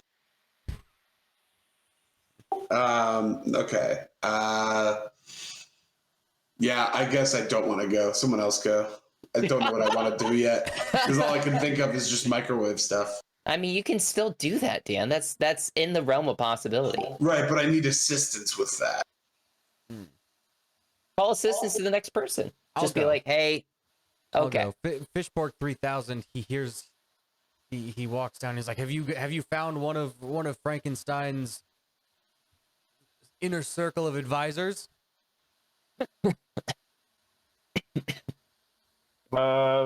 Maybe. I've found this large folk. Fascinating. How is Well, it you see, microwaved? I've No, you got can't microwave this. It's too big. Won't fit I've in the got we fridge, though. microwave- very large. Can we microwave this squishy thing with fur on it? In the Why do bed, we all maybe? have accents now? We're all Your from New Zealand microwave. now. Ribbit. Okay, while all of you are just standing there and ignoring turn order, Igor gets up with a rag in his mouth and go "Oh," and starts to kind of like start barreling towards the door to like run to get out. Let's go back to Steve. What are you doing? I'm gonna throw the pitchfork at his legs. You're gonna throw it, not just like just normal stab at it. No, because my dexterity is an 8 and my motorics is a 2, so I would like a ranged attack, please. Okay, all right. Do dexterity, I guess, to throw that at him. Which, by the way, with combat rules, I don't know how that. Oh mixes- wait. They say how combat works. Right, but I don't know how that works with like, because like they say roll 2d3s, half d6 rounded down. Take the higher roll as your attack and the lower roll as the enemy attack. Subtract the roll from your HP. But then it says find a pitchfork when you get pitchfork when you get to Igor's room, and it does a d6 of damage. So do you roll a d6 for your damage and a d3 for them? That's what I think you should do, right? Yeah, that's what I would think. Oh my gosh. Okay. Did you roll 3d6s? Wait, what? Oh, yes. The first one was a dexterity, probably, right? For the ranged attack? Yes. Oh wait, no, Okay. yeah, I think I just clicked it 3 times. Okay, no worries. How about we do this? Can you roll 1d3 for his damage and 1d6 for your damage? D3. So round down, that would be 2. Well, Mhm. I know Three? Roll20 can just do 1d3, thankfully. Oh. Well then, cool. I'll do that. All right, 2 damage is how much you take for Igor fighting back. And he takes 5 damage. Perfect. That sinks in a nice chunk into him. And he seems to be like pretty wounded from that. Like you throw that pitchfork and it like sticks in his like leg, right? It sticks in his leg and he stops and he goes, ah! Well, he goes, oh! Because he has rags in his mouth. And he goes, That'll teach you to run away without tacos. So he's on the ground in pain and doesn't seem to be, he seems to be stopped. I'll put the pitchfork right next to him and stuff like that. Let's go to Franklin next. So Franklin, is he laying face down or is he face up? The Igor. He's Igor? like on his side. So he got stabbed in the leg and he like collapsed on his side. So he has this like rag in his mouth and he's like grabbing onto his back leg and kind of like on his side. Does that make sense? Mm-hmm. Cool. Franklin is going to go over to Igor and hold the little itty bitty chainsaw blade to his neck. And with his little fish fin, he'll try to like scoop out the rag that he's stuck in there. Okay. Yeah. You knock it out. Knock it out, and I imagine there's slime all over Igor's face. And he revs the chainsaw a bit and goes. Alright. Again, remember, Franklin is only a foot tall. He's the size of this man's head. And he goes, give us information about your master Frankenstein. He has created a painful existence for all of us, and we want retribution. Now shove these dirty rags back in your mouth and if you don't. Okay. So you're trying to like intimidate him. Indeed. how do you guys feel? I think we should do like a will roll for that because you're trying to exert your own will against Over him. someone else's. Yeah. Would it be a so- contested will roll? He doesn't have stats, so Oh. Well, that's fine. I can roll will myself. A D6, yes? Yep. yes. That is a success. Boom! He looks up at you, frightened, as this chainsaw revs, and he's covered in slime as you yank the cloves rags out of his mouth. He seems frozen, and let's go to Fishborg. I stab him. With what? All right, roll My- 2d3s. High damage goes to him. Low damage goes to you. All right. I deal 2 damage to him. He deals 1 damage to me. Okay, perfect. And I say we minus that can, we from your can health? leave Yeah. leave no members of the previous administration behind. As I keep stabbing. He seems to like Ooh, grab something for me to microwave, please. he like puts up his hands and he kind of cowers. He seems to be losing a lot of blood. Mm-hmm. He is not doing well Good. anymore. Hopper. Sir Fishborg has experienced bloodlust for the first time. It's gotten a taste of human blood. I think there's a bee in my house. Oh. Do you need to take care of that, Dan? Microwave it. I do want to microwave. Hopper, what are you doing? Hopper starts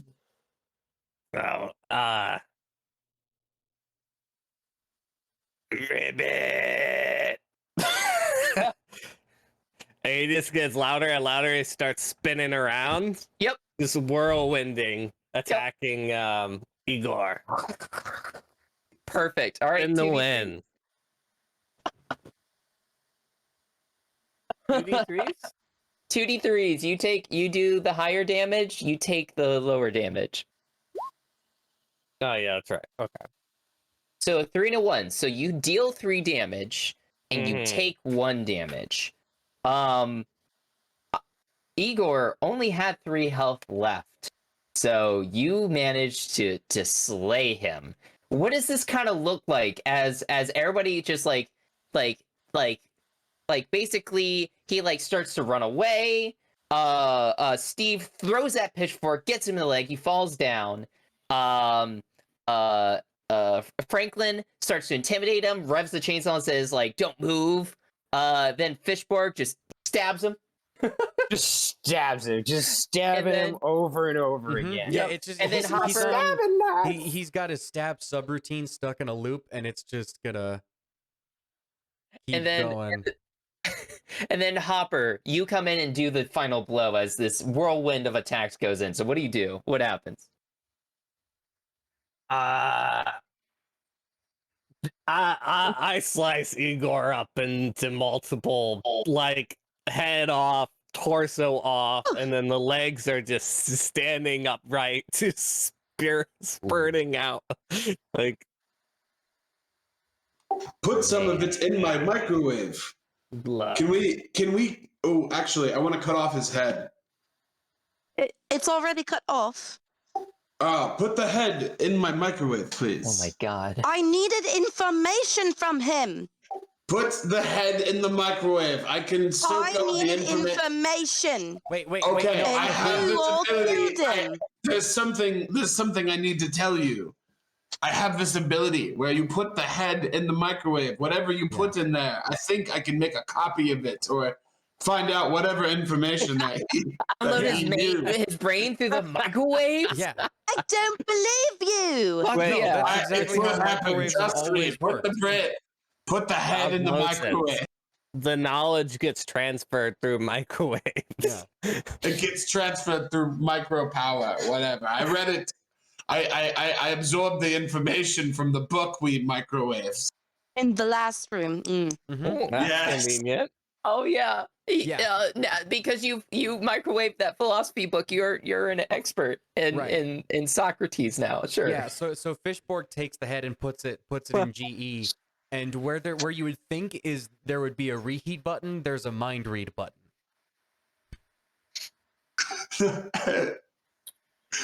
So little do all of you know this is actually just a lie because I'm addicted to microwaving things.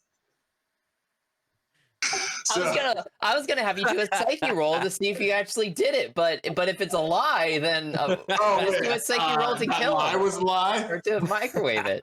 Well, no, the GE was making this up. He's about to learn that he can read minds for real right now. Yes. That's actually perfect. All right, and Fishborg is helping him do that. You guys put the head in the microwave, and Yeah, and I hit the mind read button. all right, psyche roll, hit it. Okay, my psyche is a 5.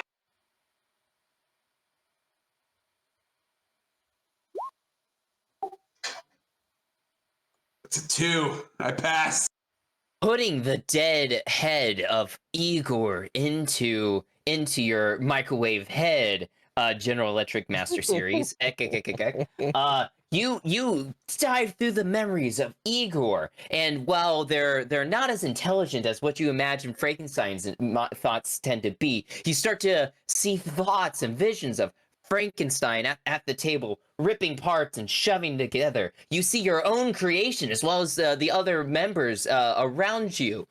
You don't know how it works because Igor didn't know how it works, and Frankenstein was very private with it. But you start to learn more and more information. You sense a growing fear from Igor as he sees Frankenstein goes deeper and deeper into what he believes is a madness. He starts to believe that Frankenstein has maniacal obsessions with creating life and disregarding any kind of like failed experiment, whether it was truly alive or not. If it didn't meet his expectations, he tossed it aside, and you see yourself and the other members being tossed into the waste pit where you were born. Is there any other knowledge you are seeking? Oh, that's a lot. You do get the So I feeling witnessed too. literally my own creation. Yep. Yeah, I'm just gonna say he knew the doctor. I just start speaking in dolphin.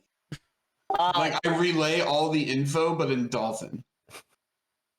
Because it's too painful to speak like in beep form. That makes sense. Well, I'm Mhm. mostly fish. That's kind of dolphin adjacent. Can I maybe roll to understand dolphin?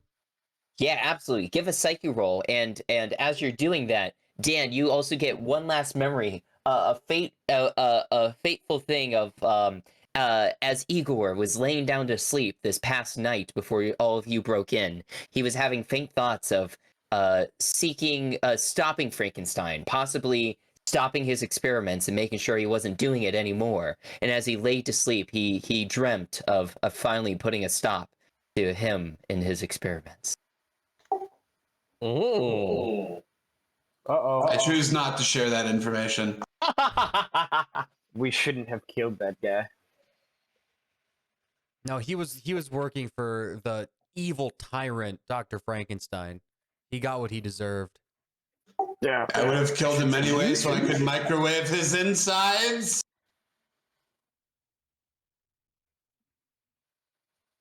What'd you get, Dalton? Oh, I failed. I don't speak dolphin. Oh, okay. So do you all think he actually read that man's mind? Yeah, what else could have Well- happened? He microwaved it and got the knowledge out. I think he could have just microwaved it for the hell of it, and because he has an addiction to microwaving. You don't know that I have an addiction to microwaving. Am I wrong? Your existence is pain because you cannot microwave yourself. Does it mean that I'm addicted to microwaving?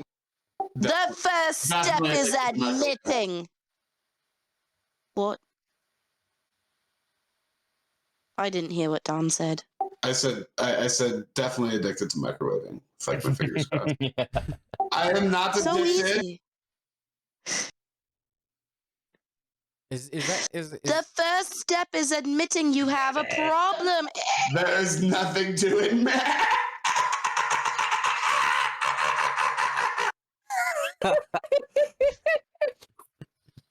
Steve, back me up.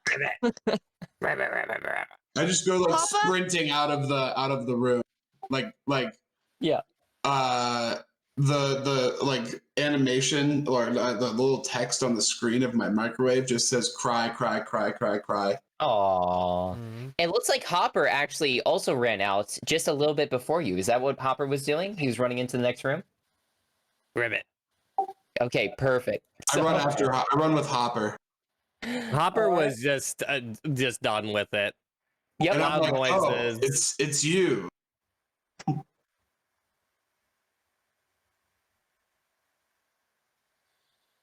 Can you guys communicate with each other? Do you understand his ribbits? If I microwaved his brain, I'd be able to understand his ribbits. Ooh. Well, leading the way, Hopper finds his way. Are you moving into the next room? Yep. Hopper. Okay, going. perfect. Into the next room, you find Frankenstein's lab. Several different things are scattered about. A large table in the center from which many different failed creations were experimented. Right now, it's wiped clean and sterile. But you see several books down here on this slab detailing work and things done. You see a large just metal bin full of different body parts still warm to the touch, and even in different liquids and potions and such over here on the right side. Among the tables and things, you see 3 automaton. Not activated, seem to be slumped into a inactive state, just kind of like that.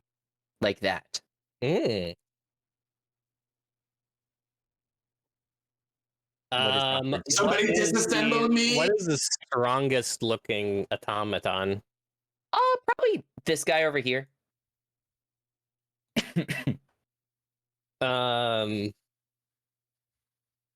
hop onto this. Is this like a table? Yeah, like a operating kind of thing? Exactly. All right. I hop on top of this and then down in front of the most impressive one our Hopper does. He's like, Ribbit. He just looks at it in amazement. Is there any way I could get like I hit it? I want to turn it on. I just like hit it. Yeah, you hit it, and boom, boom, boom, boom, it activates and starts to fight back. So let's go ahead and put turn order back on. We'll start with Hopper. And I'm adding in the robot, but Hopper, go ahead and roll combat rolls. 2d3, you take the higher and it takes the lower.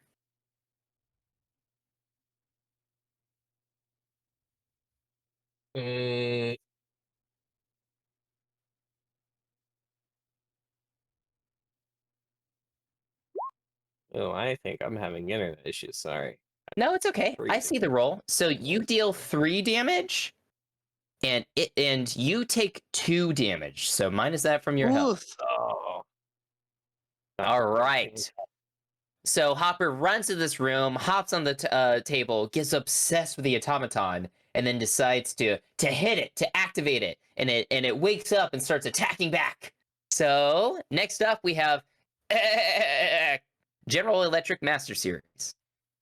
So I run in to the automaton that is woken up, and I jump up on top of the table that's there, and knocking over potions and liquids all over the place as you do so. Yes. And I basically want to take my flipper blades and just slap them. Do it. Roll your 2d6. 2d3, you mean? 2d3. Sorry, yeah.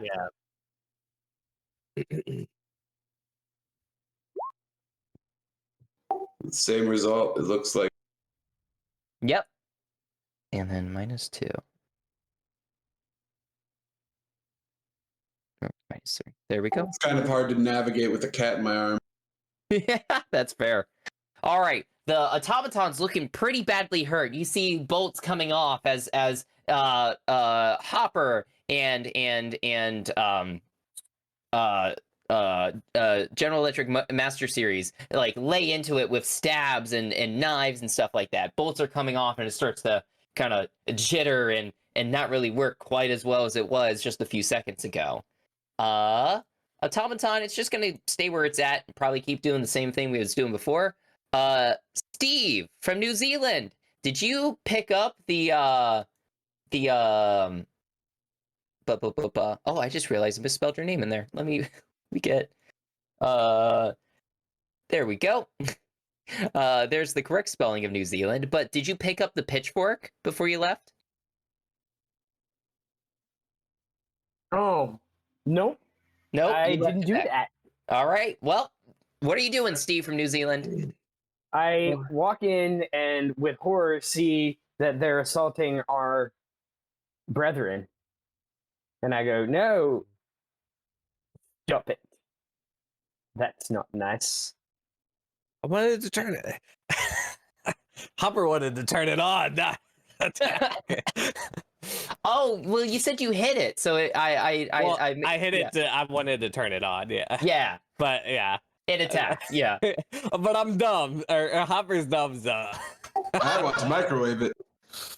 So Steve is just yelling at his friends to like stop attacking it, right? Yeah. All right, Stop it. Franklin. What is Franklin doing? Franklin would like to calm the automaton down and hope that he will not continue to attack his friends. Ooh. And he goes to the automaton and says, "Brother, I know your existence is painful, and mine is too. We don't need to take it out on each other. We need to take it out on our creator, the one who put this pain on us. Don't hurt each other. You too, Hopper." I'm gonna move you right next to the automaton since you're trying to like coax it down. And since you're doing kind of like a philosophical approach and like trying to convince it to like stop attacking, go ahead and do a will roll for that. I will make that roll.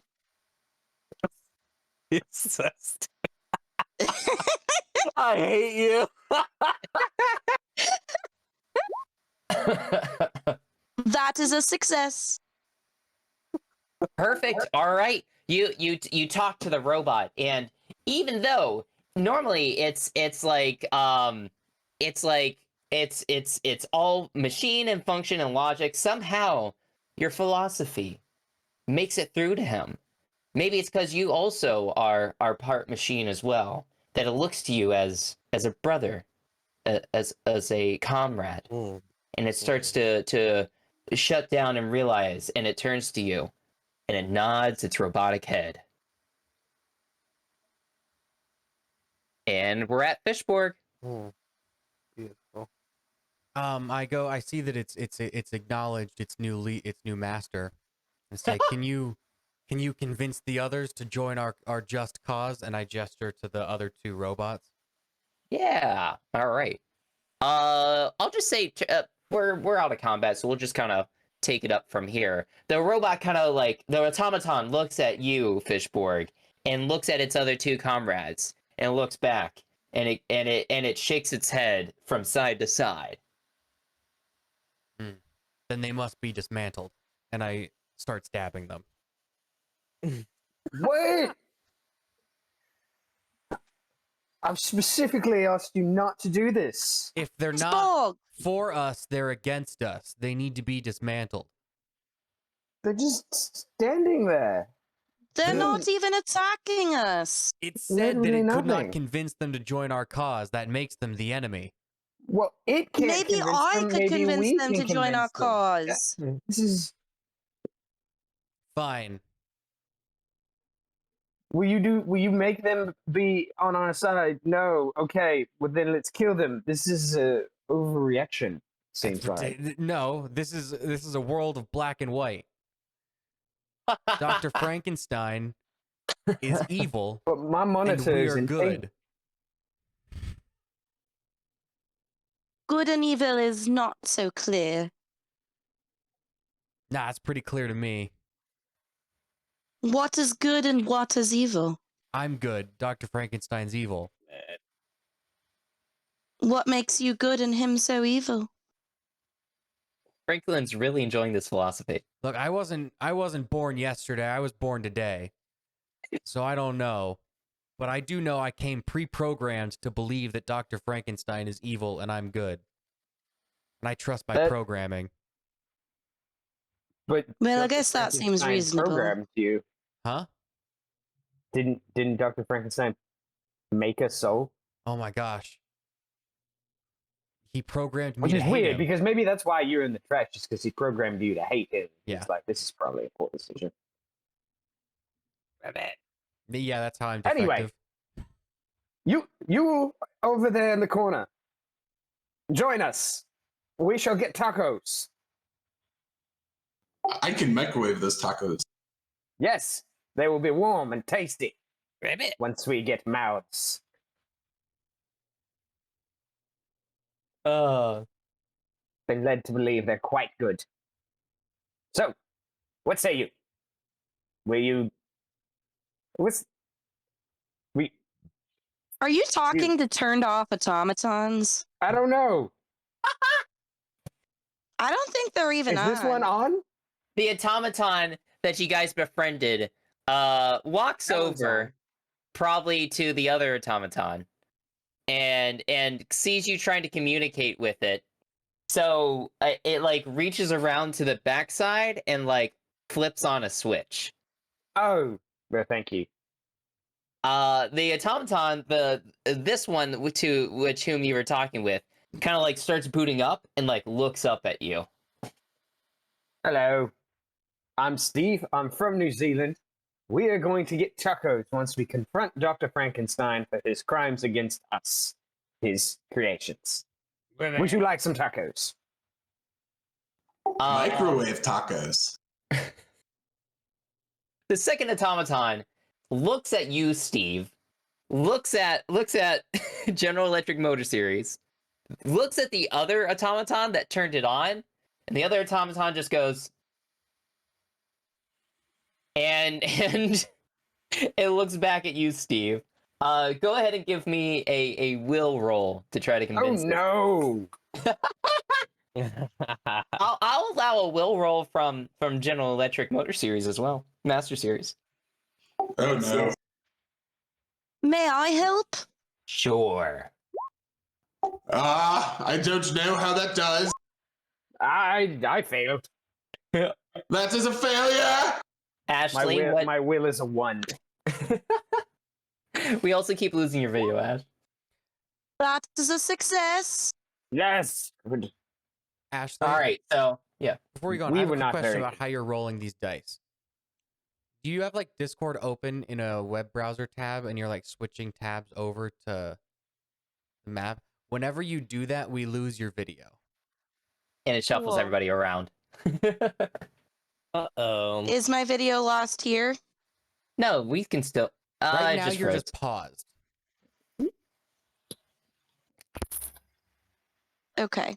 I will just leave Discord open then. Yeah. And do I roll can 20 roll on for my you, phone. if That you would be need to. great. Okay, we'll do that. So, okay.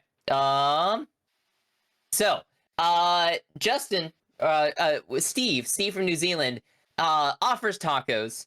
And the automaton number 2 doesn't really eat tacos, doesn't have a mouth, so it doesn't really understand the concept of tacos. And then General Electric Master Series offers to microwave them, which further confuses the second automaton. And then Franklin comes in, and what does Franklin say to save the day and convince the automaton number 2 to join you guys? Franklin puts his little fish flipper around his new automaton, and with his chainsaw arm, he shows him his chainsaw arm, and he says, "I understand your pain. My arm also hurts. I know, I'm sure yours does, and so does your heart at not being able to eat tacos. Let us go exact our revenge." Okay, perfect. And the Yeah, second Hopper automaton... chimes in with a ribbit at the end. Perfect. That ribbit really sealed the deal too. So, all right. 2 automaton have joined your company. The third one still remains inactive, and you have plenty of laboratory supplies around you. What are you kind of doing now? I would like to explore the different potions on the counter and perhaps imbibe one of them if they seem to smell Yeah, good. so I was going to actually ask one of the automatons to assist me in microwaving one of the potions. Cool. I just Perfect. grabbed a random one. I am going to turn on the third automaton. Okay. Yep. All right. Cool. So let's start with Steve. So, you turn on the third automaton and it starts booting up, right? And it kind of looks at you, but then it sees both Franklin and and General Electric Master Series starting to like mess with the potions and microwave them, and it goes to attack you guys. Oh no! Yeah. So, it runs over here, starts to attack you guys. So, Franklin, No, we're all friends. We're going to get tacos. are you fighting back, or what are you doing? Microwave this potion for me, please. I don't know how it microwaves. Franklin raises his fish flipper and his chainsaw arm in solidarity and in lack of combat. Yep. To his brethren, and he says, "Brethren, calm yourself. We are here because our existence is pain and we wish to exact revenge on Frankenstein. You are no different. Come join us. You are one of us. We will elevate you and perhaps help you imbibe in tacos." Okay, do a will roll. Can you roll for me? Yes, I can. You got a 3. That is a success. All right. Nice. Since it was already going to attack you, I'm also gonna say you take 1d3 of damage still. But That after seems it does reasonable. the damage, you like are keeping your hands up, and like without, and since you don't attack back, it kind of like stops. Here's your words, and then joins the team. So, ooh, I rolled 3 That's damage. okay. Yeah. So, okay, cool. All 3 automatons are now on your side, and you guys are continuing to microwave the potions. Is that what General Electric Master Series and Franklin's doing? Well, Franklin wants to explore the potions and pick the one that smells like Skittles and drink it. Right? Yeah, you do so. You don't need a roll for that. Does anything happen? No, not off the bat. No. Okay. What is this over here? That seems to be kind of like an electrical like current, like it's a power system of some sort. And what is this? It looks It's like a TV. it's actually a metal like kind of like a like cart full of like slightly warm body parts and mechanical things. Okay. Oh, is this where he makes the automatons? And this is where we were made. And if he didn't like us, he put us in that garbage pit. I'd like to pick up another potion, one that is reminiscent of worms, one that smells of worms. And I'd like to hand it to Hopper and say, "Hey, you're a frog. You like worms? Here, drink this. You might like this."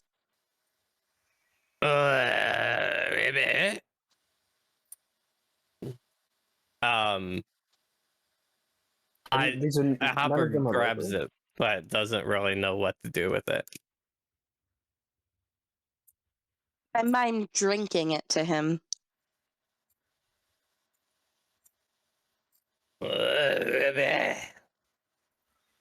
And just like chugs it. Ooh. Okay. Drinking strange potions. Yeah, as you as you drink this potion, I'm gonna say, what would be a good one for this? That smells like worms. Uh, you grow goat horns out of your head.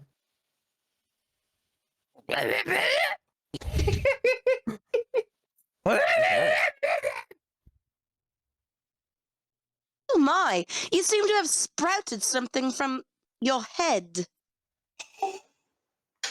Let's try microwaving one now. Okay. Are they labeled at all, Spencer? Oh, as you're like grabbing these random potions, you notice they are labeled. They are labeled with different things and such like that. Unfortunately, they are like scientific names, so you don't really recognize it off the bat. But you know, there's probably some sort of knowledge somewhere where you could find out more. I have a good idea. Let's put them all in the microwave and microwave them at the same time. I put the green one in the microwave. Someone press the buttons. Press the buttons. I just do plus 30 seconds. That's not enough time. Oh, sweet bliss. But it will be short-lived like heroin.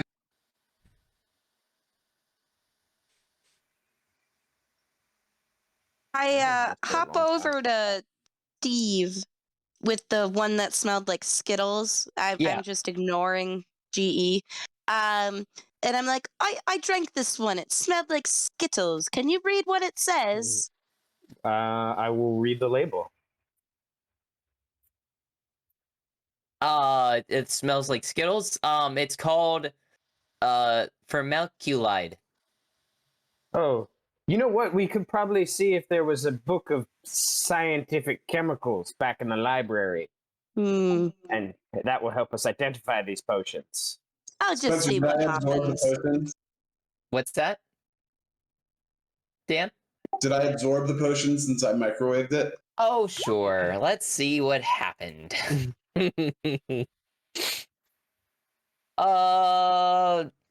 The potion smells of dirt and mold. You feel yourself become immune to poison for 2d4 hours.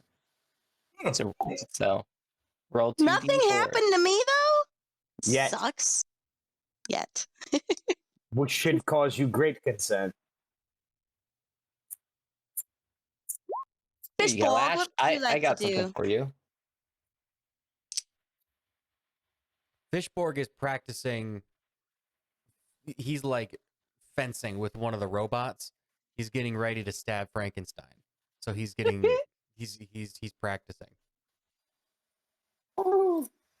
Franklin's skin. stabbing robot. Franklin's skin turns red after a couple of minutes, and you become resistant to fire damage for 1d4 hours. Ooh. Oh my! I looked up a Don't random look quite table. right. Okay. Was that all the potions? No, there's a lot. There's a lot more. Were you Put guys more in my microwave. Were you guys still trying to look for like a book that details the potions and such, or? I guess I am. That's Okay. what I said I was going to go do. Yeah, you go back to the library. Why don't you give me a psyche roll? Oh, nice. I'm good at those.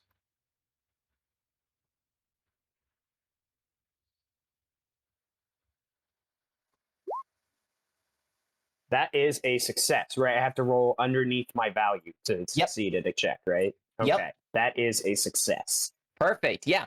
So you start to find like a couple books in the library that kind of detail some of these potions, but they have all sorts of random effects, and you don't really know like how they would all work together or like what they would work separately. But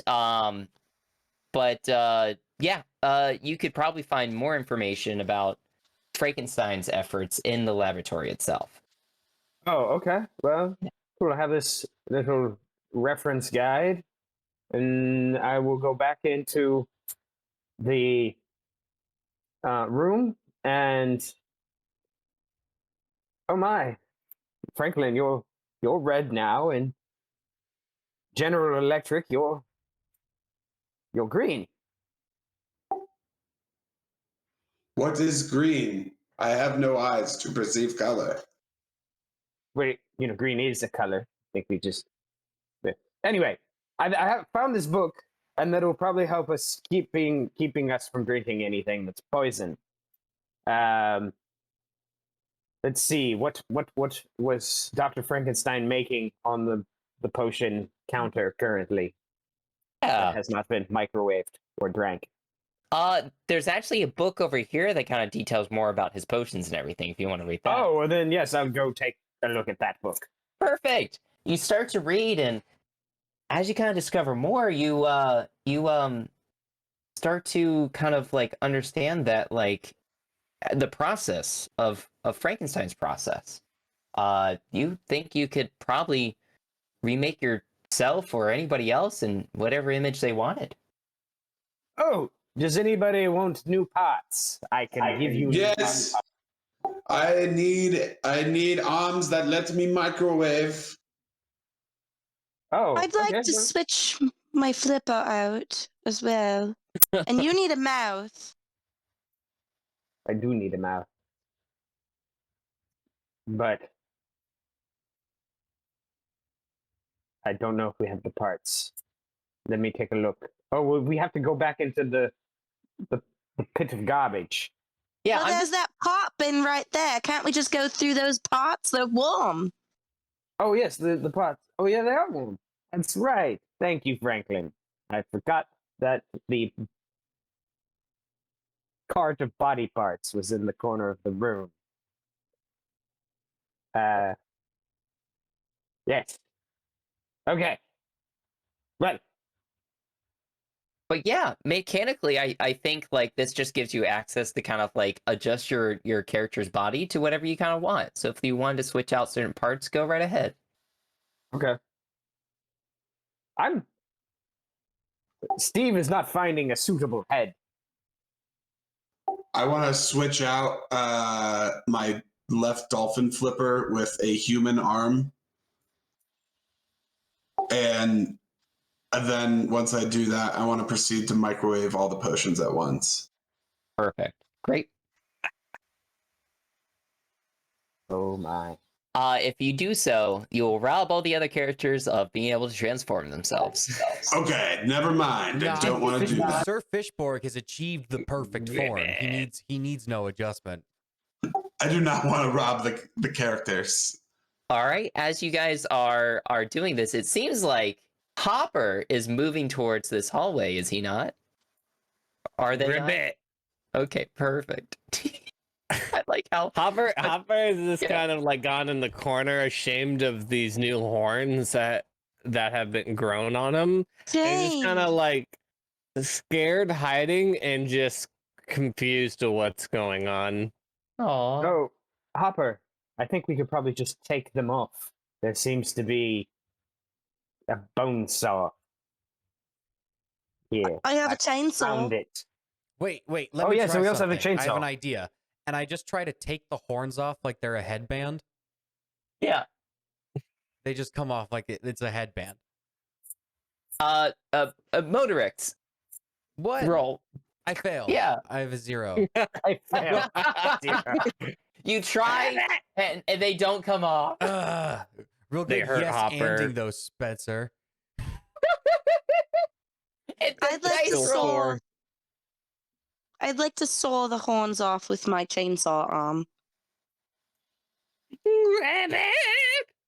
Motorix as well. Oh, I also fail. I have a 0 in Motorix as well. Justin, is Steve like peering into the book? By studying the book, he just kind of do that. Yes, I'm just going to look at how you do it in the book. Yeah. And Turns out it is a bone saw. oh yeah, cool. Come, lay down. I have This no point, anesthetic, so Hopper this is wildly just unpleasant. everybody is failing at like taking these off. It hurts. Yes, well, this is going to hurt more. Well, I mean, maybe not more than you've been hurt, but in addition to what you have been hurt. So, additional pain coming your way. Hopper like swings around, just like resisting. Well, Franklin tries to help hold Hopper down. I'm not, we're not going to do this forcefully. I'm not going to. He doesn't want to have them cut off. It's just. But I thought the horns hurt him. He didn't want the horns. He's just. I think he's just more like self-conscious. Can I about try everyone. to reason with Hopper that this bone saw will actually help him get his horns off this time? Sure, Christian. Also, how I would- mean, maybe we could just try a technique that's lets Hopper know that he's, he's still beautiful on the inside and out. Yeah. So yeah, Hopper, you hear both of your companions, Franklin and Steve, kind of like reassure you that one, that everything's going to be okay, and two, that you do look in fact beautiful the way you are. Well, I don't like your horns, Hopper. I think you should chop them off and let me microwave them. Well, now that just sounds selfish. Hopper Wasn't it a bit just- selfish, wasn't it? just realizes, doesn't really understand the words, but realizes there was a harsh tone about that coming from GE. And hops over to this table right in front of it. All right, well, and Steve will proceed to remove the horns. Right, perfect. All right. So, what are you guys doing now? Did anybody else make any body adjustments, or? I'd like to switch my fish flipper out for a. Is there like a half rotten goblin human? 100%. Great. And- I'd like to switch that out. And does that change my statistics? It does, yes. I like to imagine Steve's helping with all this. Like Steve, read up on the books and was like, "Oh yeah. I know how to fix all this," and you're just kind of helping everybody along. Yeah, We don't need Steve's fixing, actually we're okay perfect with the way we how- are. Yeah, Steve's actually kind of fine with who he is. Yeah. Oh, perfect. Well, the automatons are kind of listening to you and maybe helping out as you're kind of getting the scalpels and the bone saws and stuff. They're bringing stuff to you. You ask for a potion, they run over and they grab it and they bring it over. Maybe they kind of grab some herbs and stuff from Igor's room and brings it to you to they mix and everything. But yeah, they're helping out. Okay. Yeah. All right. Well, now everybody's good, feeling themselves, and it's time for tacos. Or Aren't we going to kill Frankenstein first? I want to microwave him. first the murder, then the tacos. Yep. We go down the hallway one by one. All right, perfect. Put yourselves in order. And are you commanding the automaton to follow you, or go Yes. in front? Come, Oh. my brothers. Okay. I don't want to go first, that's for sure. I move Steve will real go slow. first. So I'm always a good 5 feet behind everybody. Yeah. Yeah, who's going in first? How's Steve marching will go order? first. Okay, great. Steve is nimble and has lots of HP. He will go first. Ashley, do you need me to move Franklin up? Yes, that would be great if you could. Okay, where do you want Franklin? Do you want Franklin behind Steve or a little behind? A little behind Steve would be great. Okay. Franklin is following behind but not super paying attention. He's practicing using his new arm and having Surprisingly more dexterity, though his dexterity has fallen by Yeah. 1 point. All right, cool. Yeah, so is Hopper following along as well? Mm-hmm. All right, perfect. I'll put him behind GE. There we go. Perfect. All right, cool. You guys are kind of trudging into the room, and then here's what you see. Spooky. So, at the end of the room, you see a disheveled bed and Dr. Frankenstein at the end of the room at her desk, kind of typing away and writing things. She seems to be lost in thought and just kind of like writing down things, and she's putting her hand to her head and then starts going and writing some more and stuff. How are you approaching this, Steve? Sneakily All right. with stealth. And he's So- going to kind of try and sneak up right behind her. All right. Well, she's facing the desk, and right behind her is the wardrobe. So you wouldn't be able to like sneak up on her, Oh, but you can at least get to right there without her noticing, yes. and then she'll probably see you. So let's get everybody else. Yes. No, it's get everybody else in order, and then I will make All right. a speech. So how is everybody else entering the room? Franklin, do you want to be like behind the bed, or how's everybody else lining up inside this place? I'd like to prepare to rev my chainsaw, but I would like to hide. Okay. Hide behind the bed. Behind. Yes, that would be perfect.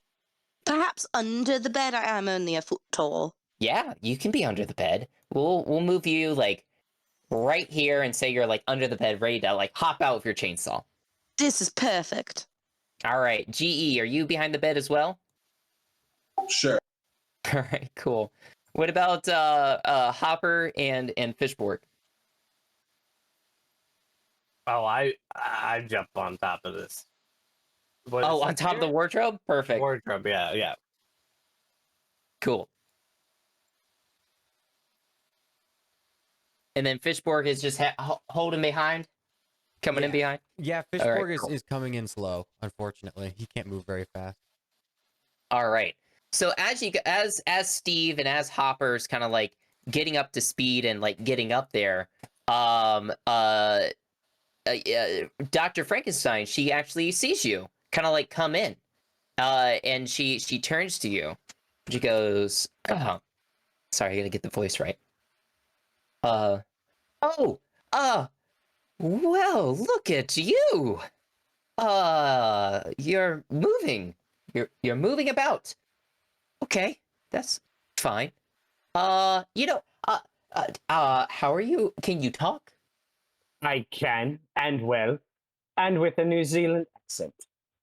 Where Thank did you. New Zealand? Oh, fascinating. I wonder, could it be the torso? Whoa! Oh, and she looks up of the wardrobe and sees Hopper up there and goes, "Why, there's two of you.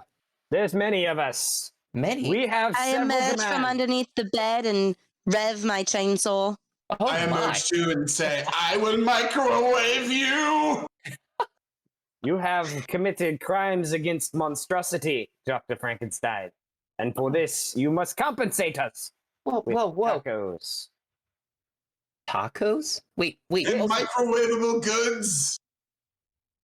Yes, TV dinners and tacos. TV dinner. My Anything in the existence is microwave. pain. I would like you to feel pain. Oh, Yes, some you! of them.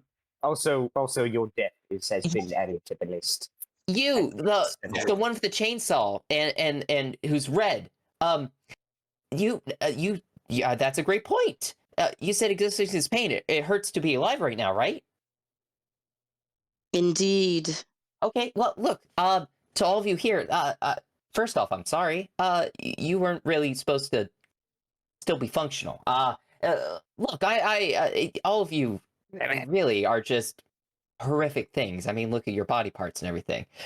It's not your fault. That is quite rude. That's mine. Very That's on me. offensive. I happen to be proud of my microwave. Yes, but you're screaming within 5 feet. So first off, that's a flaw right there.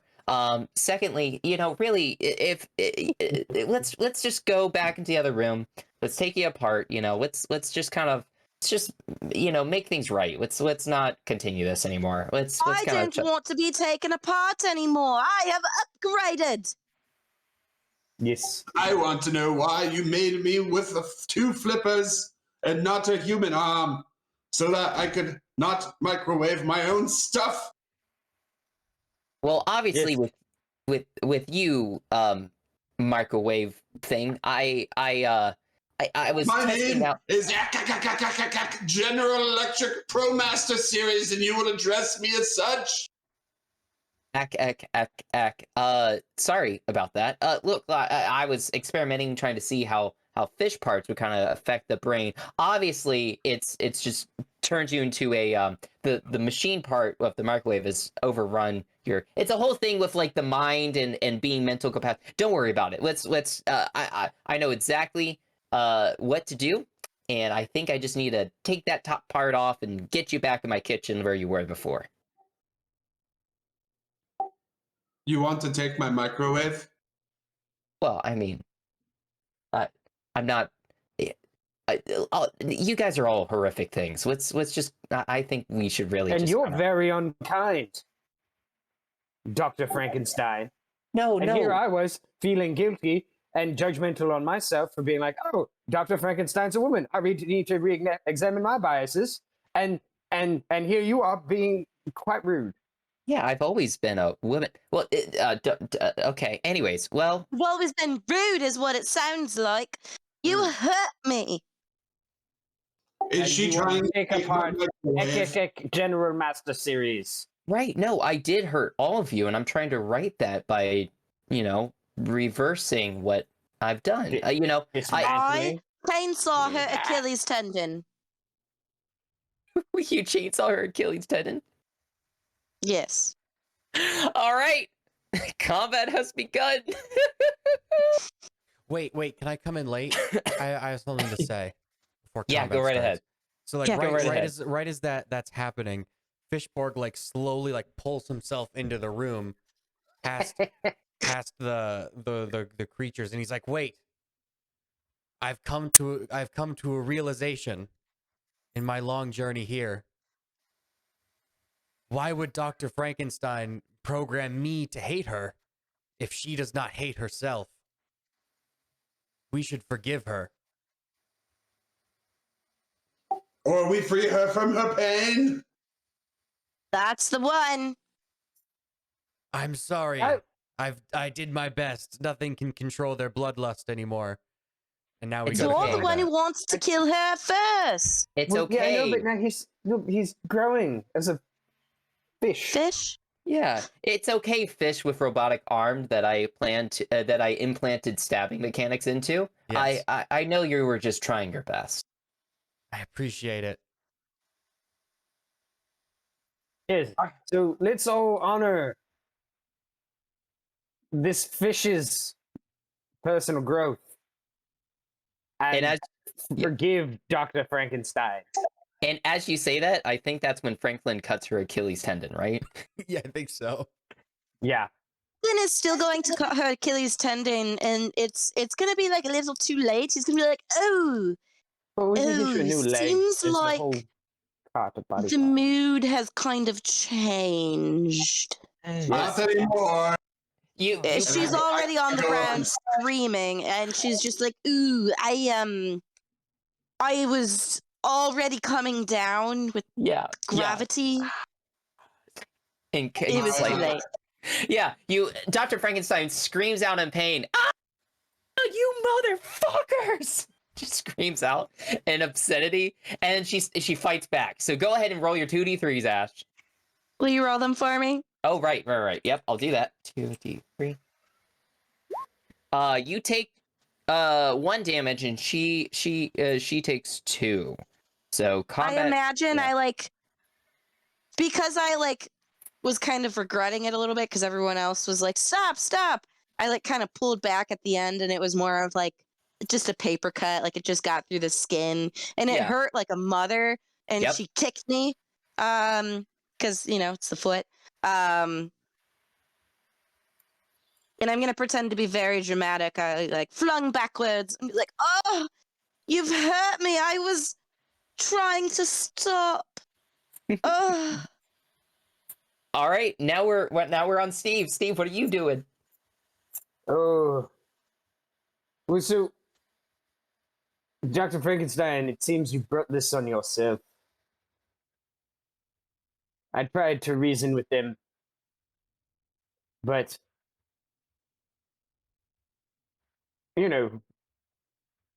there's very few tacos in this castle. Also, I think we can get you a new foot. There's a cart of body parts in the other room. Oh, and one more little bit. I think we've killed your assistant. There's an accident with a large fork. So, are you trying to convince her to like calm down and give you tacos with that? Yes. Okay, I'll allow a will roll. Oh, damn.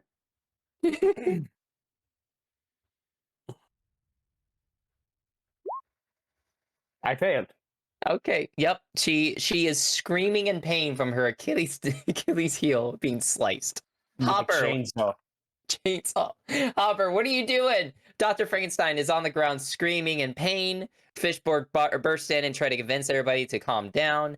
Steve was like, yeah, but your companion Franklin was already in the air slicing. What do you do? Hopper jumps off the wardrobe, makes a battle cry, ribbit, and does a couple flips and goes head first right into her head with his horns. Oh, he did keep them. He did keep the horns. Yes, because we convinced Perfect. him that he was beautiful on the inside. Yeah, awesome. Roll your 2d3s. Mm-hmm.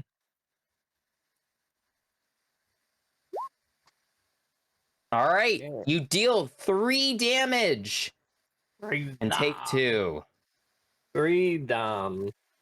Perfect. Dr. Where do your Frankenstein. horns go on her? How does this happen? Oh, right through the top of her skull. Oh, you gave her horns. She still is looking pretty good. They come out of me and they stick in her head. Oh, nice. Projectile horns. So are you just stuck there on her head, upside down? Absolutely. So Dr. Frankenstein has this frog with horns stuck on top of her head. Okay, perfect. All right. General Electric Master Series, go ahead.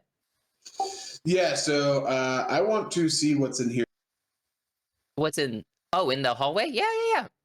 So you kind of start to look down, and really that's the end of the map that we were given. But I'm gonna say, oh, it goes further down into like a hallway that opens up and kind of leads you down into the city below, the village Okay. below. Yeah. Am I still able to give her a slashing? Yeah, sure. Yeah, go right ahead. Roll your Sick. 2d3s.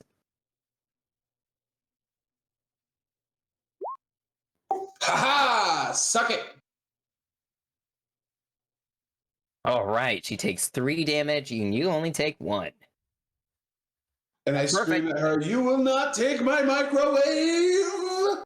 She's still holding strong. She seems to be getting weaker, like blood loss and stuff like that, but she's not too badly hurt just yet, so she's still doing okay. Fishborg 3000. What are you doing? Fishborg is you can't tell what this is happening from like looking from the outside, but if you're in Yeah. Fishborg's head, he's in like an intense deliberative like state where he's trying to overcome his own innate programming to hate and stab Dr. Frankenstein, and he's doing everything he can to hold back from his natural programming. But he finally breaks and he flops forward and stabs. Yeah. And we both deal 3 damage to each other. And I say, your code was too good. I can't get over how much I hate you. And stabs. As she coughs up blood a little bit, she goes, I know. It's okay, Fishborg. It's okay. I know. It's not your fault. You were just so talented. Yeah. So yeah, Dr. Frankenstein is probably like she's gonna start like resisting and fighting back, but she is gonna like yell back out to you guys and try to say like, look, stop hurting me. Look, I just wanted to stop at your pain. I just wanted to help you. I'm getting better. I'm almost done. And we get back to Franklin. Franklin says, I don't want to die. Can we compromise with you creating a frogfish ibuprofen Yeah. for mine and mine companions rather than dismantling us? All right, I'm gonna roll a will roll for you to try to convince her to come up with an invention to stop the pain of existence. 2. Success! Boom! Dr. Frankenstein looks back at you and goes, oh, actually, that's a good idea. We could actually, if we just mix this and that, and then, yeah, actually, that would work as a really good, like, pain suppressant in all of my new creations. And then she, like, feels the pain of, like, the horns in her head and goes, ow, ow, ow, ow, ow, ow, ow. Might help out with that little problem up there, too. But she seems to like your solution. Steve! Well, I was gonna get in on the blendness, but since maybe we're not doing that anymore, I'm going to say, all right, you've had your chance. Get into that laboratory and fix what you have done, or pain. There will be pain. She On you. nods. Yeah, she nods at you. Yeah. Okay. Well, good. We're on the same page. All right, everyone, make way. All right, Hopper, what are you doing? Now that there seems to be an agreement that she's gonna help stop the pain. Hopper is attached to her head still. Yep. And so upside down, attached to her head, Yep. has a Wolverine-esque claws, and then stabs her sides. Just reaches down and So she isn't fighting back. I'm just gonna say you just roll 1d3 for your damage. All right. Max damage. She's not looking good anymore. She's starting to look pretty hurt. She just got stabbed with a bunch of adamantium like Wolverine claws from a frog robot creature that was stuck horn first in the top of her head. General Electric Master Series, what are you doing? half the party seems to have struck in a deal with Dr. Frankenstein, and the other half seems compelled by murder to murder her. So I want to know, Dr. Frankenstein, will you assist me as my assistant in experimenting on everything that can be microwaved? That is my condition. Ow. Let's do a will roll for that too to see if she agrees to the microwaving. That fails. Oh, it does? Oh, well. She goes, well, ow. Maybe we could have conditional microwaving. What do you mean conditional microwaving? Oh, we can't microwave everything. Ow. Certainly, we must microwave everything. Starting with you. And I attack. No! Okay, do it.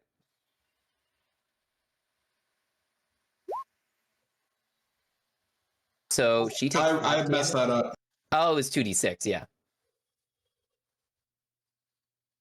Like, dang. Oh, Ooh, 3 and 3. Nope, still takes max damage. Yep, she is not looking good. She seems to be on like her last leg. Yep. As I cut the other one. Fishborg, Yeah, 3000. Fishborg is unable to break his programming, and he goes to stab her, and that's 3 each again. So I take 3 damage and she takes 3 damage. That's it. And That was the rest as of I'm her health. stabbing, I said, "Why did you only program me to hate? I just wanted to love." As he takes the life of Dr. Frankenstein. Yeah, as Dr. Frankenstein is slipping away and you're continuing to stab, right? Yeah. She reaches out like a bloody hand and like puts it on your like flat body. It just like rubs the red blood on her and she goes, "It's not. It wasn't you. I'm sorry. Find a new way to live." And then she passes on from this world. Good. Fuck her. I guess we could just reanimate her if we wanted to. Just do it again. you're saying we bring her back to life just to kill her again? Perhaps, I don't know. You should microwave her head, see what she was thinking. Yes. Oh, yes. Let's do it. Microwave her head. Oh, wait. I don't need assistance to do this part. I want to cut off her head and use my human left arm to open up my microwave head and stick her in and then close it. Beep. Beep, beep, beep, beep, beep, beep, beep. Presses the mind read button. All right, Oh give my. me a psyche roll to see if you can handle the thoughts of Dr. Frankenstein. I can handle the thoughts of this woman. All right. Visions flash through your head, and you kind of like analyze her thoughts. Although most of it is like she never really took a lot of pleasure in her work when she was bringing back these failed all these different experiments to try to see if she could conquer life itself. Every time she failed, she grew more and more disgusted by her work. She was seeking a way to bring back life, but also to restore it to a what she deemed as a healthy appearance. But as she talked with all of you who she thought that were in the waste pit and discarded, she realized that you could have a sentient life beyond your own, that you could exist beyond the scope of what she perceived as a viable living being. However, as she had those thoughts, they were quickly replaced with murder and bloodshed, and she passed away. But you do gain the knowledge of her last good thought about how to make the experimental ibuprofen. So I relay the experimental ibuprofen formula to Franklin. I give the formula to Steve and say, "Hey, you're good with these potions. You have that book. You want to make this for us?" And hopefully I hope this serves as sufficient purpose or evidence that I can, in fact, absorb the information of the things that I microwave. It's pretty impressive. Yes. I believe so. All right, man. I can But- make it a potion. you do Okay. so. Part of me kind of wants to attach that head that's in that there microwave to that fish and give it some robot legs and some frog arms. How do you think she'd feel if she was one of us? Well, then we would be no better than her. Yes, She I feel suffered like enough in life. But we have ibuprofen now. Well, we do have the ibuprofen. That is nice. That's okay. We can just throw her into the body pit. Perfect. Well, do you guys go and explore the city as well, or I go back The to the next trash pits is where I belong. tacos. Yes, I I'm want to going go out into the world and find these tacos that Steve keeps going on about. You've- Okay, I go with the Tati and go get tacos instead of the trash pit. is everybody going to get tacos? Sounds like Hopper? we all go off into the Fish board? sunset to buy Yep. tacos at a late night Mm. street cart. Yeah. Yeah, go ahead, Hopper. I imagine this as the ending of Avengers. We're all sitting down at a table, not eating shawarma, but tacos. And I imagine that before the adventure is over, Hopper learns one word. Taco! Oh, what a Very perfect important way to word. end it. Yeah. So you guys have successfully done the Frankenstein's failed experiments one off. So let me guys show you like the full page. As you can see, there's that extra step, which is the guide notes, and it basically provides the map for what I made for you guys, like grid mark by grid mark. I just added in the extra stuff, and if you notice, there is a additional bonus thing, which is right here, because that was a secret entrance into Dr. Frankenstein's room. So Oh. yeah. But anyways, yeah. So there's like that was the whole thing. I How had do a we lot of find fun with that. this? Yeah. Sorry, how do we find the secret entrance? How would we have done that? I would have said like if you guys were specifically like pulling off like a bunch of books or Okay. like testing, like looking around like the bookshelves Or and stuff like levers that. and things. Yeah. Since you guys only pulled off like a couple books and you didn't spend a whole lot of time in the library, like yeah, that's how I didn't roll it. But basically all it says is that like if you look at step number 3 under like 4 sub category 3, it just says the library. Littered with books on science and magic, view of the library from the libraries of a beautiful city in the moonlight. Hidden door behind a bookshelf leads to Frankenstein's bedroom. So, yeah. But anyways, what'd you guys think of the one-page adventure? This is a fun game. I had a Silly. blast. Silly. It was super silly, but it was really fun. I liked creating like a little monster, and I thought it was fun to have I thought it was really fun that I had a guaranteed win on dexterity every time and a guaranteed fail on motorics every time. I thought that was kind of a fun way to play the game. Hmm. And I don't know, I thought it was really fun. I enjoyed kind of being silly and all Yeah. the things that went with it. Yeah, that's for sure. I love the tacos bit you guys came up with. I thought it was really funny, and the fact that General Electric Master Series just wanted to microwave everything. Well, he is part microwave. Yeah, he is. That's his head. He's mostly microwave.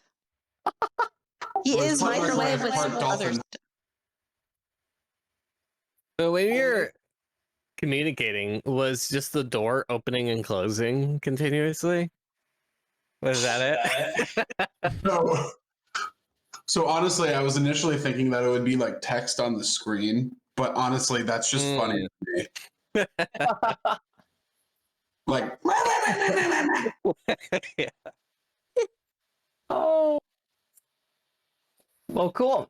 Since we're discussing this, if anybody has any questions, please leave them in the comments, and we'll answer them real quick. But does anybody else have any other thoughts about this one-off and stuff like that? No, I thought it was a lot of fun. It gave like just enough info to like play off of and like have a jumping point. Yeah. The character creation was a nice, quick, fun bit of randomization, but left a lot of room for like personalization on top Yeah. of it.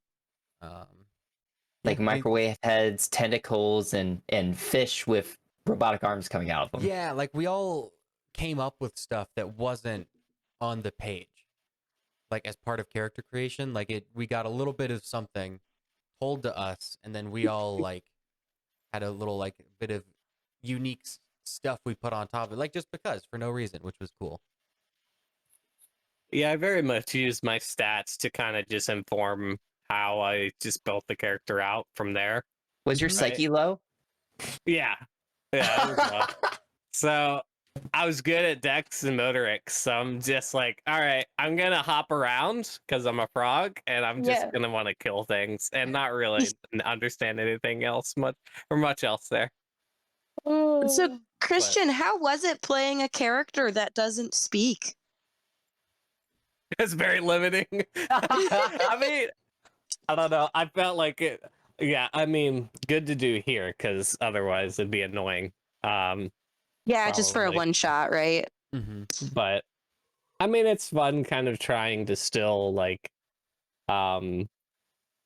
give emotion with like one word, but You know, like Groot or whatever. Yeah. Right.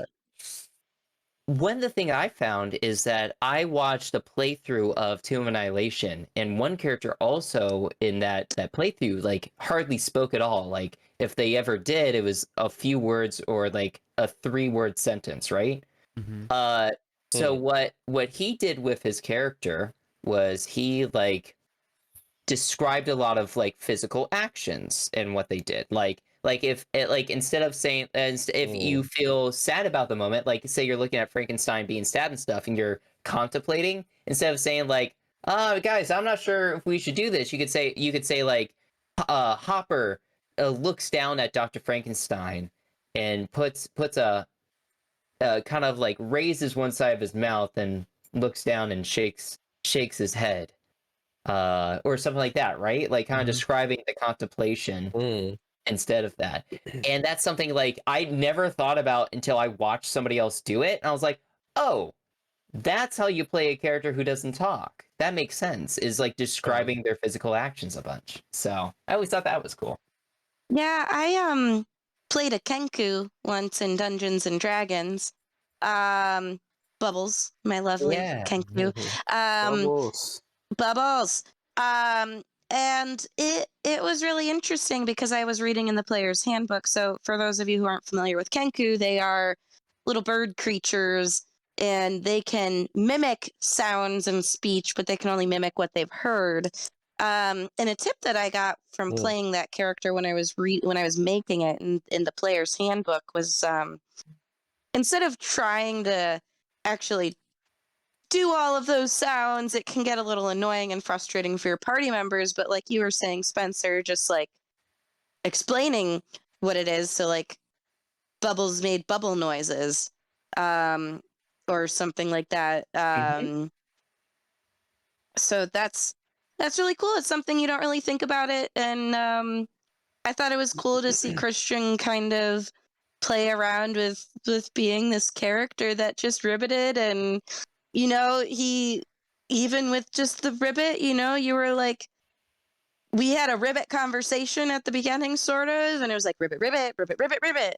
And like I thought you did a really good job of like getting some emotions across in that without using words. So that was fun. I think Good. everybody did a good job with Mhm. bringing a unique approach to their character. It was fun. Yeah, I think everybody had a fun. lot of fun with it. It's nice to know Also- that you could probably, if you really just kind of went from room to room, this game could really be kind of like a couple hours max. Mm-hmm. Yeah. I think it were really would have having a lot of- depended on how much exploring we wanted to do, and because we did that in like 2 hours. Yep. Yeah, it was like an hour of character creation and then like an hour and a half of playing the game. Yep. Spencer, where did you find this? Who wrote it? So Ashley found it. I forget where you found it, but I just searched it up and I found out who the original artist is. So, Ashley, did you want to say where you found it online? I believe I found it on the subreddit One Page RPGs on Reddit.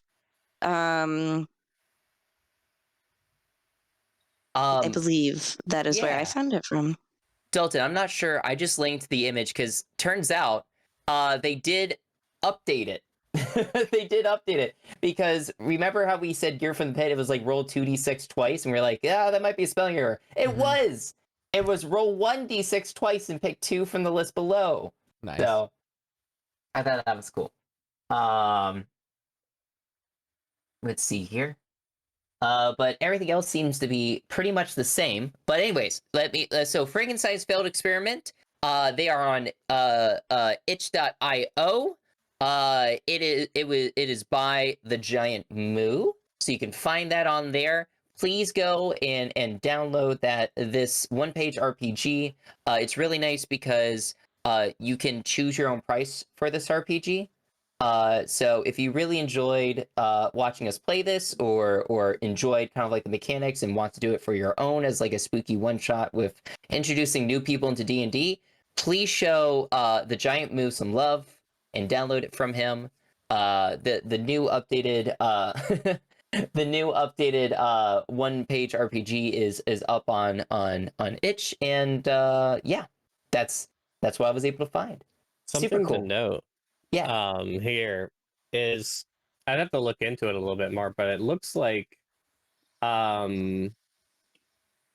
okay, yeah, so it looks like this was part of a TTRPG jam, or well, it didn't have to necessarily be just a game jam in general, at least, which is really interesting because they submitted it 9 hours before the deadline about 60 days ago. So this it does kind of bring into the question of like, oh, it could be really interesting having participated in game jams before, like, you know, approaching it from that angle, and like you're able to join game jams and like if you like TTRPGs and create something like this, you know, rather quickly, and you know, if you have any ideas for something that you'd want to make, or, you know, it's something maybe we could approach in the future within a stream or two. Yeah, that'd be cool if cool. we did that too. Just make our own one-page RPG together. I think that'd be lots of fun. What's a game jam? Typically, a game jam, it depends on the specificity of the game jam, but from most of what I've done, it's about 48 hours with start and end time, and you have that time, and you have the team of people that you choose or can, you know, join you, and you create a game within that time. So a lot of times it's going to be themed around a certain theme. So this one was a spooky jam, it looks like. So it may have been specifically TTRPGs, or one-page TTRPGs, or it could have been just any game that just is spooky or more specific theme to the event. So Nice. yeah, Yeah. fun.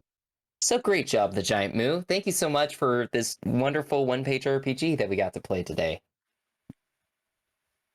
But yeah, other than that, Super fun. yeah. We can kind of sign off from here. Ashley, did you want to do some attributions? Yeah, so today we were playing Frankenstein's Failed Experiments, a one-page RPG tabletop role-playing game by the what Moo? The Giant Moo. The Giant Moo on itch.io. Yep. Cool. Thank you to the Giant Moo on itch.io for creating Frankenstein's Failed Experiments. We had a really fun time. We were playing online on Roll20. It's a really nice free resources that your players can meet to play virtually through if you can't meet in person. And then for our tokens, we all made them. I believe we all made them ourselves. So credit to us. I drew mine on a piece of notebook paper. Justin drew his on a Post-it note. I made used his in- Canva for mine. Yeah, Canva, Photoshop for Dalton.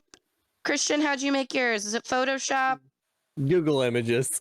Google Images, even better. Beautiful. All right, great. All right, well, yeah, with that, thank you everybody for joining us. We have a exciting announcement at the end of this. We're actually going to continue our Call of Cthulhu campaign starting next week. So join us again next week at our same time, where the party is going to take on the adventure within the starter set of Call of Cthulhu called Dead Man Stomp. The party received the sarcophagus in the last adventure, and the setup to this is that they've been trying to contact a professor to kind of decipher more of like the words on it and figure that out.